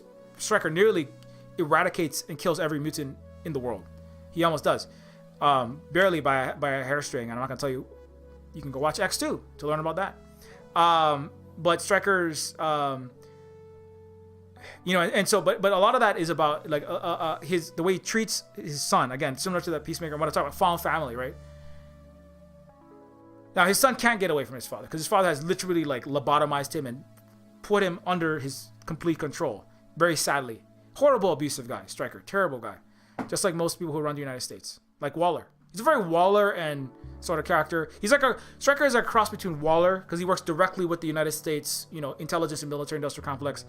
Stryker is like Waller and Peacemaker's the White Dragon dad. He's like because he's also a white guy and he's very bigoted asshole. And he brings up like the Vietnam War was a great war that I fought in because it's clear that Peacemaker's dad is like I fought in the Great American Wars for freedom and democracy and against the sea slurs, right? All the Asians. I fought in all of America's wars in Asia, Iraq, and it's implied that like I was supporting and for all these wars, and I was against gay people, women, diluting our bloodlines, our Anglo-Saxon bloodlines, and the U.S. military. The United States of America, there's one great speech that he gives in the Peacemaker. He's like, you're defiling to your race, you're defiling your bloodline, you slept with other men, you're queer, you're defiling our great heterosexual America, you are sinned against God, your Christian religion, which is against gay people, Sodom and Gomorrah interpreted. You are sin against United States of America, the greatest country in the world. So Peacemaker's dad, that White Dragon character, right? Really unifies all of that, right? The Christo fascism, like the right-wing conservative Christianity, the anti-gayness, the anti-women, anti-communist, pro-capitalist, pro-Americanness, military-industrial complex, might makes right. He brings it all together, right? This character, the White Dragon in Peacemaker, and Stryker character is similar in the sense that he is about destroying and eliminating all difference, making the world into a U.S. hegemonic, dominated world, eradicating all the differences, right? That are weak and that are lesser. Even his own son, right? Abusing and harming his own son. And using his own son as a weapon, which is what things that Waller does, using children as weapons to their own detriment. so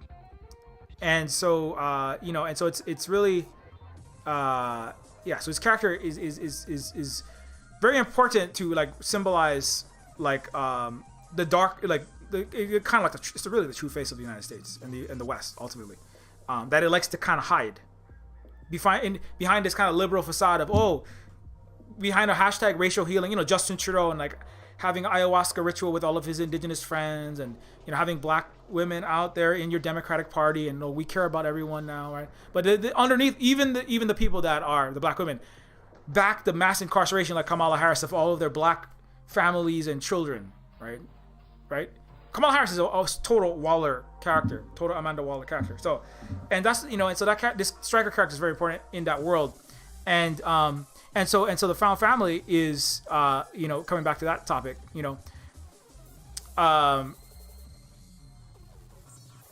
so it explores all these different aspects of being different of being in a marginalized group in a culture that seeks total and absolute homogeneity, that seeks monoculturalness despite pretenses post World War II because of massive communist non-hegemonic powers like China, one of them, etc.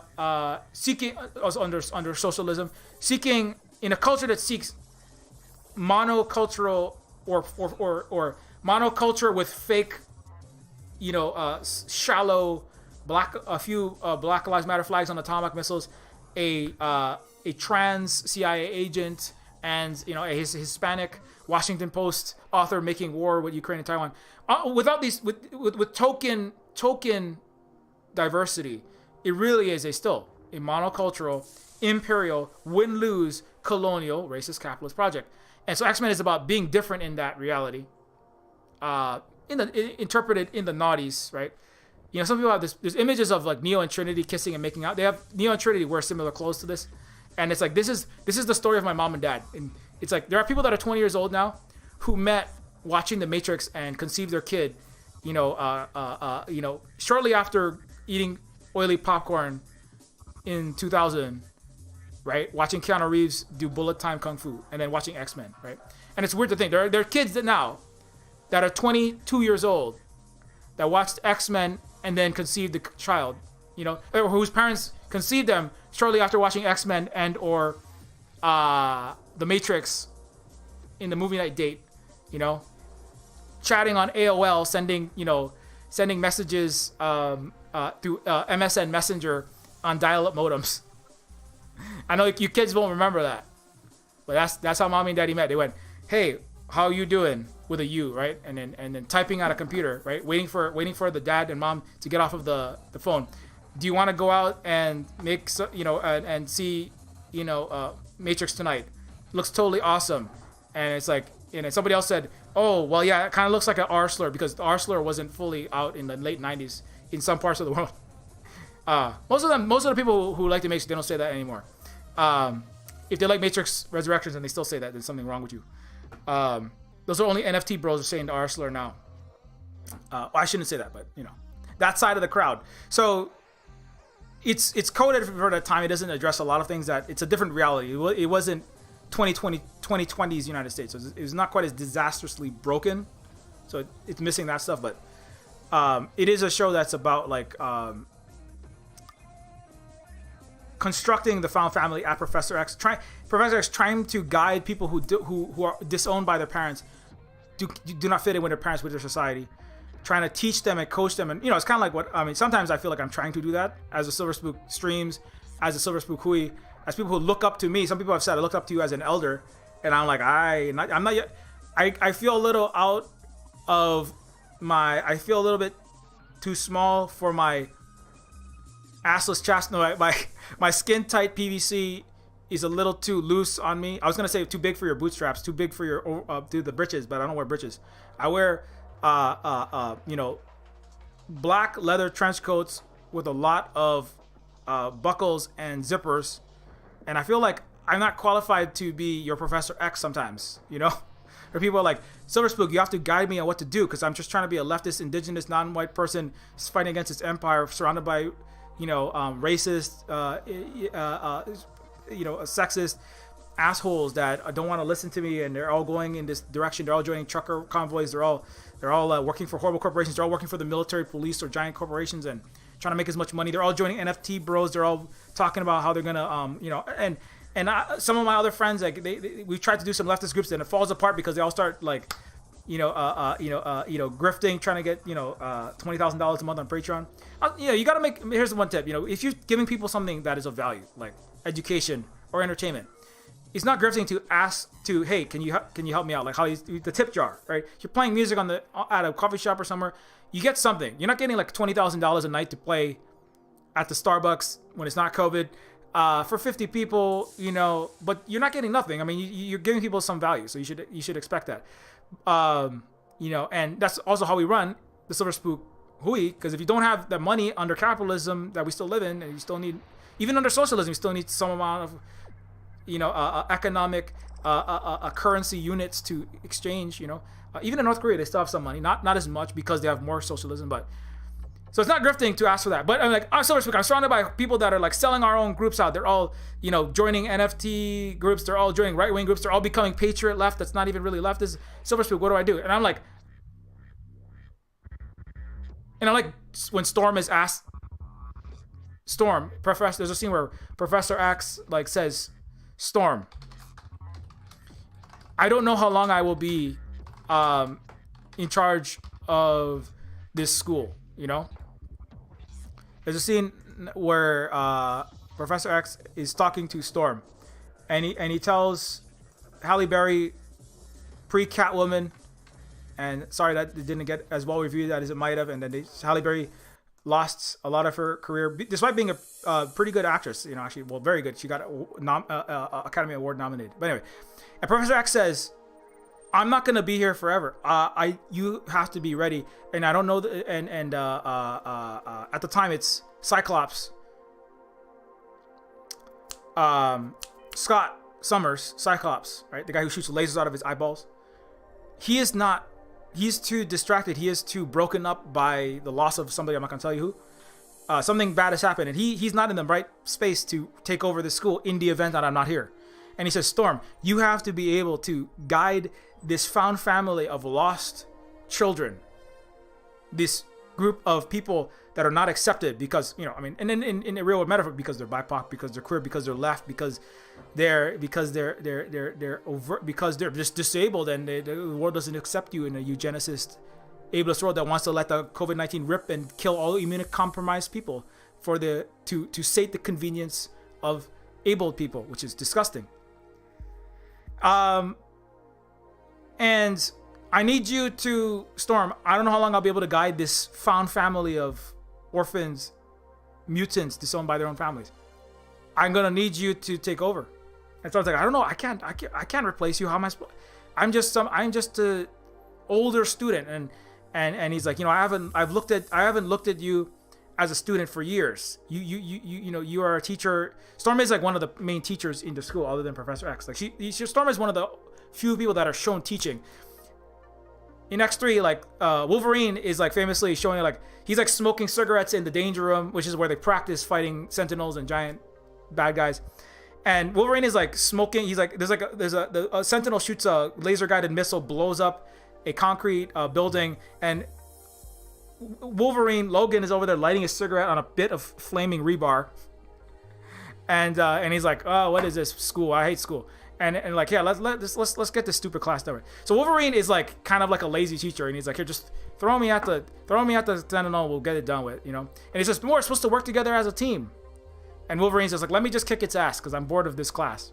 He's kind of a slacker in the beginning. He's like, he's not showing up for class. He's like, I'm just gonna smoke my cigar. I'm gonna hotbox myself with this cigar in this collapsed satellite, and then I'm gonna go back to my day. I don't want to go to school. Right? He's too cool for school. And then in the end, anyway, that's part of the arc of X3. But anyways, Wolverine is a substitute teacher. Storm is the teacher. And so anyway, so what am I saying? So it's kind of like, so sometimes it can feel like, and other people too, you might have to do this one day, because the other thing I'm talking about is in a world, right? In a world of the United States that is full of broken families, right? That is full of peacemakers. You know when I say I'm half stormtrooper? That is full of people that have been raised in white supremacist, capitalist, anti-queer empire, which is who you are in the United States. Whatever you think you are, that's who you are. You speak English, Spanish, or French, you were raised in an empire. You're a stormtrooper, period. You don't need symbols that glorify yourself. Like, you know, you don't need billionaire philanthropists like Batman, right? Really? Saving the world. You don't need people who tell you and your country are okay like Iron Man, and your capitalist American playboy system is okay. You don't need that. You know? You are a stormtrooper like me. Because of who you are, if you can understand these streams, that you already are there. You're too proficient in language not to be a stormtrooper, in some sense. You're in the Empire. You are an agent of it, period. And being a misfit in an evil empire is a good thing. You know, like as Storm would say, we are not a sickness, we are not a disease. Our mutations are gifts. If you feel as an outcast in a horrific evil empire, which is what you're in, that's not a bad thing. That can make you feel lonely. You know, it make you feel like everyone's looking at me weird because I'm giant blue thing. Maybe not giant blue thing, but you know, I'm saying things that people don't want to hear, like, hey, you know, black people are being killed disproportionately by police. Hey, this country is racist. Hey, look at this colonial history. A lot of people don't want to hear that in America. Obviously. That's why 31 million people had to go out to get one black guy who had his neck knocked down by a fucking white cop. Even a semblance of justice. It's not justice. Right? It's gonna be lonely. It's gonna feel weird. You're gonna be different. You're not gonna be accepted. You're not gonna have as lucrative career paths, maybe, in an evil empire, right?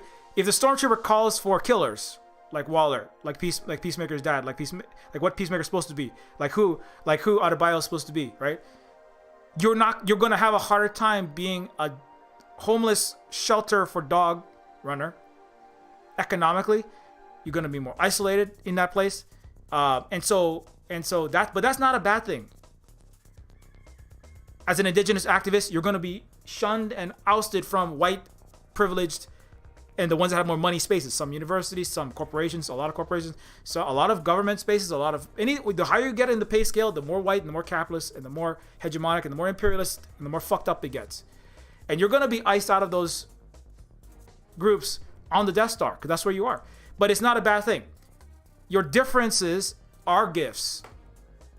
You know, and so now this is me, you know, badly imitating Patrick Stewart's Oxbridge thespian British. Your mutations are gifts. Padawan. Wait, I'm sorry, wrong franchise. Your mutations. I can't do a British accent. I'm sorry. Not even a James McAvoy British accent. Your mutations are gifts, young one. You must harness your gifts. I'll do Halle Berry because I can do a Halle Berry generic American accent.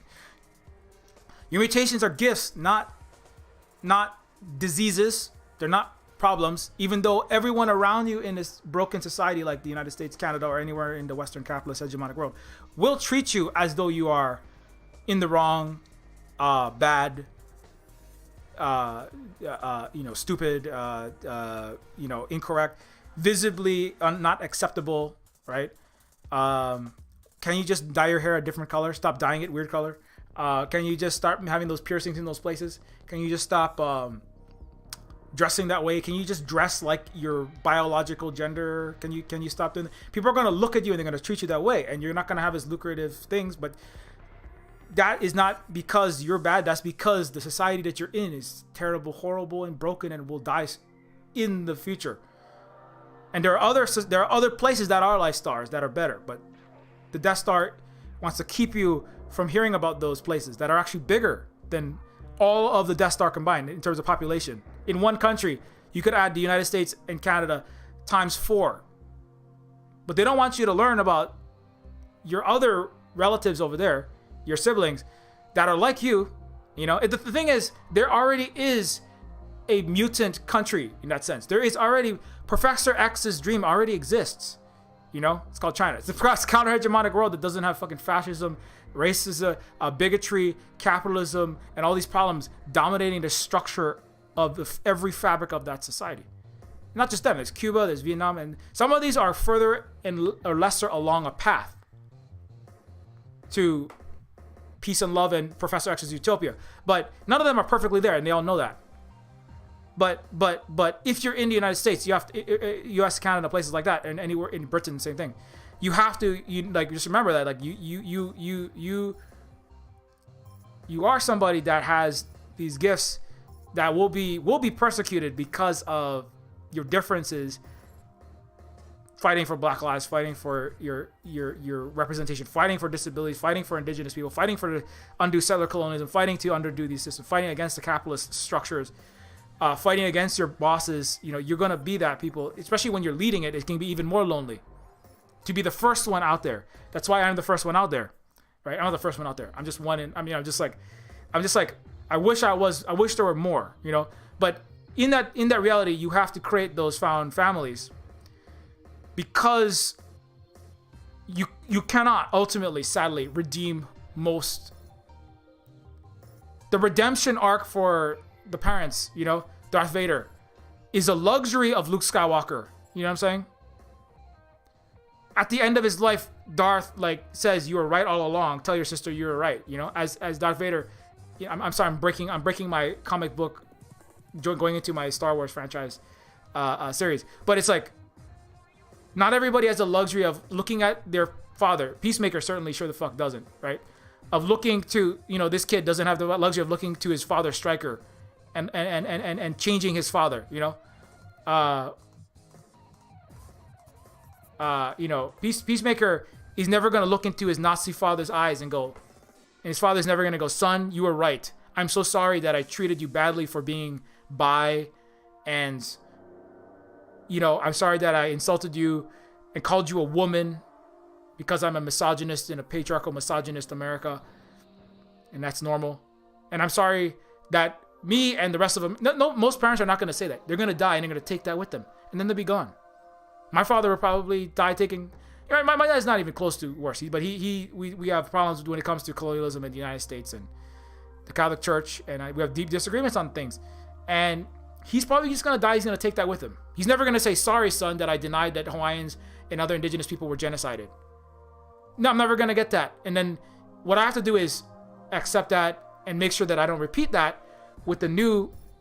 Well, we do have our biological family that's like literally our children, but also with all of the other found family that have, whoever has accumulated around the Silver Spook Huis and around the Silver Spook orbits in the social media, in the streaming, digital world, etc. I have to make sure that I don't repeat that process with all those other people. And that you don't repeat that with the people that you will one day operate as a found parent for, as the Hanai, whose Hawaiian word is Hanai. Hanai parent in her, or Hanai as a guide, or as a tutor, or as a teacher, or as a even if you're not biologically related, the person that is handing on to you knowledge and handing on to your experience and trying to coach and show you, right, and parent you in a certain sense about how to be in the world, right? And you will have the responsibility of not repeating your own parents, biological or otherwise, errors, which you must have. It's not an option, really. It's to pretend like you have parents, especially the ones that grew up in the 20th century, that are problem-free, have none of these broken reactionary stormtrooper characteristics about everything I just talked about. That is deep denial, and you have to accept that much of your parents' reality, they will die and they'll take that with them. They could still love you, and they could still you could move them on some things, you know, but there are things that they will die and they will never accept. And that is part of the burden of growing up, trying to be a good person in a barbaristic, broken, unhealed culture. That's part of the burden, is knowing that people will leave this world and you will never be able to fully make right. you know, but you can do your best, and then you have to let them go. And then you have to try with the future, you know, you have to try with the future. You have to try with the young people in whatever schools, right? God damn it, we're in whatever schools you can build, right? The School of Silver Spook YouTube channel, the Silver Spook School of Weird Goth Cyberpunk BIPOC and Queer Nerds. The Silver Spook BIPOC Queer Goth Cyberpunk School. I don't know what kind of school this is. It's not really a school.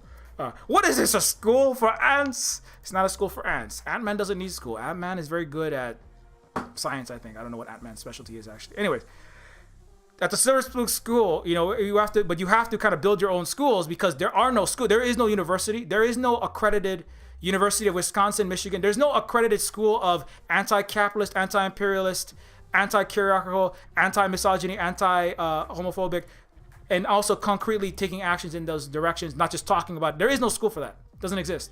Not in the United States, not in Canada, not in the West. They can't allow it to exist. So you have to make your own. You have to be your own, because I'm not going to be here forever either, and no people that my age and other people that are teachers now will not be here forever. We don't have enough. You know, so everybody has to, in a certain sense, one day, even not now, you might still be learning, but one day everyone will have to take over the job of trying to heal and or garden the future saplings that will grow into ideally a better, more healed garden, not a gnarled, twisted snarl of star-spangled cactus and kudzu. And it will be your responsibility.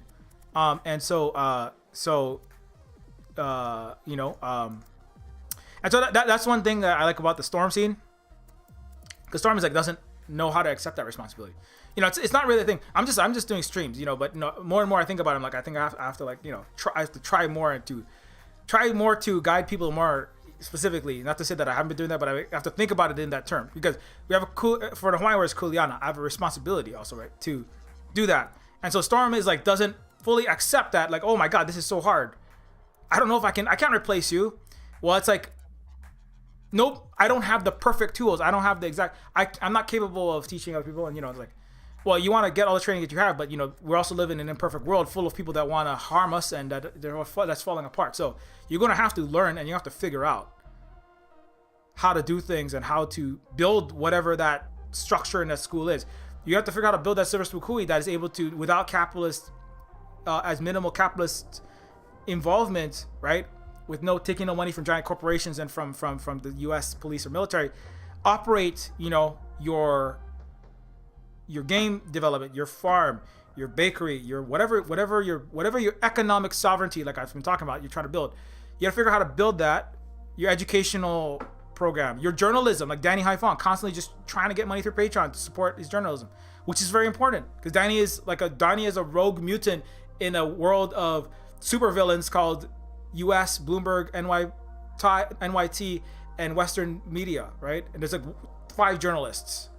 You know, you've got like, there's a Danny, there's like maybe a Ben Norton, like half of the, you know, some of the people that used to work with him are like being paid by Koch brothers to do shitty things now. There's only a handful. And so all the weird mutant journalists, educators, game developers, lithium enrichment developers, solar power developers, or bakery runners, electricians, or whatever it is you do, have to build and increase, build the schools and also other economic structures and social structures that will be the basis for connecting to the lifestyle, connecting to more healed places to further empower and to push back against this brokenness. Because the United States is not going to do it for us.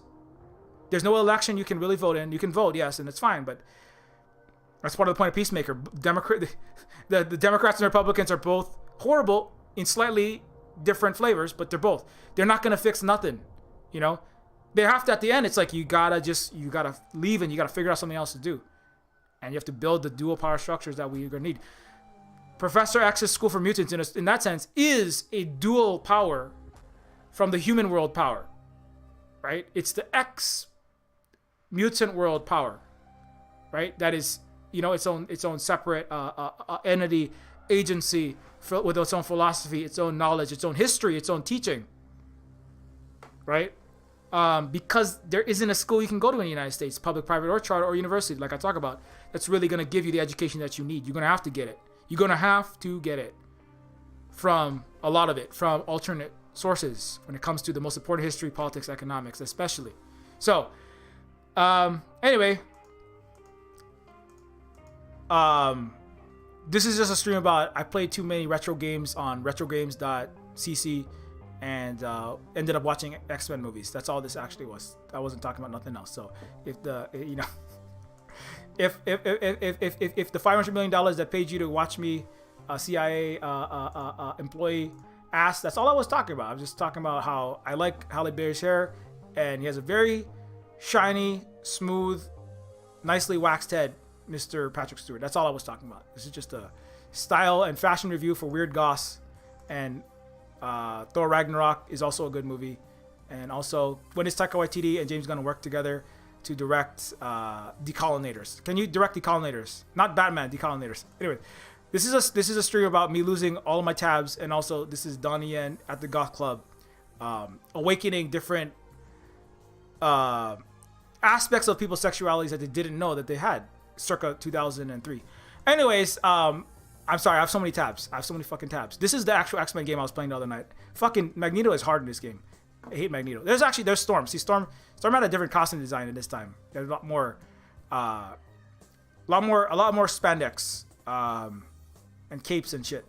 And see, it was a lot more colorful, right? And then in the noughties, everyone is like, "Would you prefer yellow?"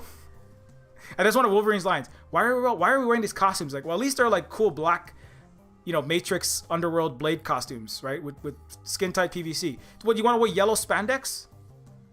Look like a dork? Like Wolverine in the comics and in 1980s video games? You want to look like a dork? No. Anyways, you want to look like a cool goth kid that can go to the goth club. Anyways, sorry,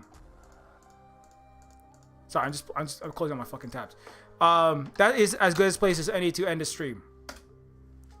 Neofeud is currently on sale if you didn't know that. So if you do have a second to leave even a very short review is massively appreciated. If you do want to pick up this game, it does support everything that we do here. The promotion does end on March 2nd, so keep that in mind. It is 70% off. Supports everything that we do here. It is a cyberpunk game.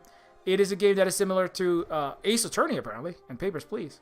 And it's a game that is about, it is anti-capitalist, anti-imperialist, anti-racist, and anti-decolonial, made by myself, a native Hawaiian indigenous activist and game developer, about these topics, and is very much also about lost children. The main character is a social worker and STEM teacher for foster robot kids and delinquent half-wolf, human, beast-like chimeras lost in their abusive capitalist shithole countries like space, like Earth, United States, circa 2035. Anyway, Neofeud is a game that you can leave even a very short review. It is massively appreciated because it does help us to get the game discovered by people when they are just browsing around on the Steam website.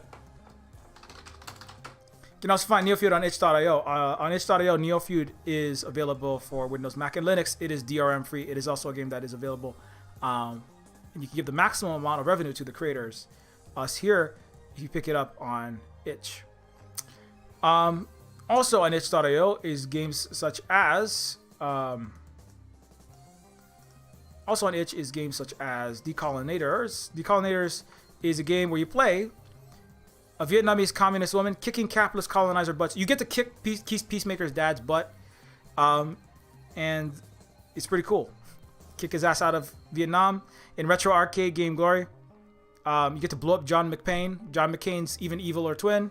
Blow up U.S. Navy and Air Force aircraft out of the sky, and use PT-76 Soviet tanks to crush, asshole Western fake leftists.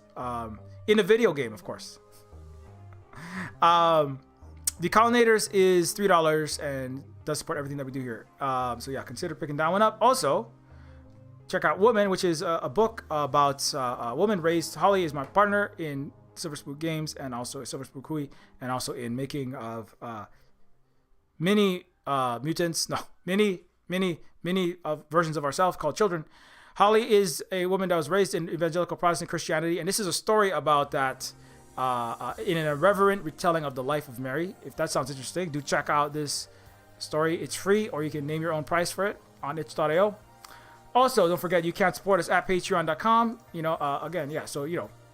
Again, it's like, what is a reasonable amount for the education and the time and energy and spoons that goes into this, And we don't charge for it, but we do, like, if you do find value educationally, entertainment wise, watching these streams and videos and panels, etc., and you would like to see them continue to be done, consider like what that would be worth to you, like $1 a month, $5, whatever it is per month, what you can afford. So consider supporting us through Patreon at patreon.com/Neofeud, because it does help us to keep going here at the Silver Spook Hui, doing all this work. Somebody just became a patron, I believe, so I should probably thank this person if that was the case. Big Teal. Okay, yeah. I gotta thank Big Teal. Okay, I'm gonna do this real fast. Oh, no, not that one. Thanks a lot to all the people on the list right here. Thanks a lot to all these people here. Oh, Big Teal's already on the list. Let's see, I gotta remove one of these. That makes space for other people. So, thanks a lot to Big Teal for becoming a Patreon patron, and also, you can also follow us at silverspookgames at octanon.social on Mastodon. Mastodon is a decentralized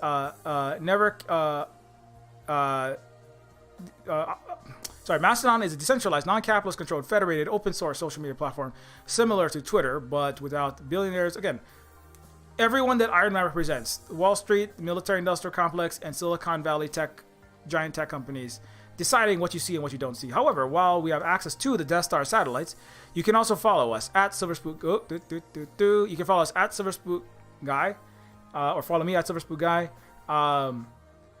And for my personal takes on things, and when these streams go live. Also, I think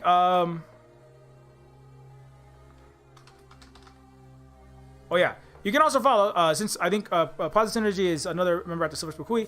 You can consider following also Positive Synergy at _1983, who is another member here at the Silver Spook Hui. Physically lives here and is also native Hawaiian. So consider also following at _1983 here on Twitter, because I think it's just getting started with that, looks like. So yeah. You can also follow Silver Spook Games for the game-related stuff, minus the E and Silver. Silver Spook Games is a site where we mostly post about the games like Neofeud, Neofeud 2, when the games go on sale, updates on the games, screenshots, and that kind of thing. Terminus C is another game I'm currently working on as a content director / lead writer. Terminus Cyberstar is a cyberpunk game in the vein of 90s PC games like Deus Ex, System Shock. So I talked about Deus Ex a little bit earlier today, from that era, late 90s, early noughties. Came out right the same year as X1 and The Matrix. Deus Ex did. And so this game is very much in that kind of sort of vein. I am the lead writer on it, so it has similar politics to what I talk about on these streams.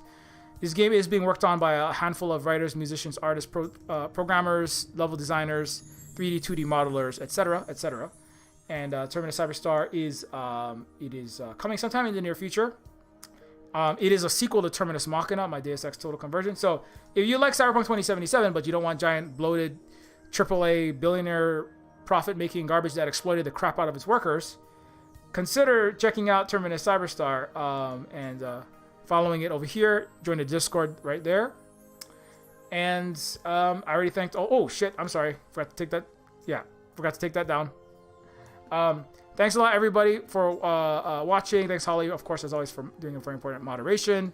And, also, in the near future, Positive Synergy is working on, I believe, an album. So look out for more music from people who work with the Silver Spook Cooperative as well. And we'll see you again next week. And, oh, shit, it's almost 3. Check out that panel in about 45 minutes if you want to on Water is Life. Water, not war. Yeah, I'm sorry, I forgot what it is. Anyway, keep your marriage boss, be excellent to each other, and remember, I can't do British accents, wear PVC, and God damn it, I can't. I was trying to think of somebody's, God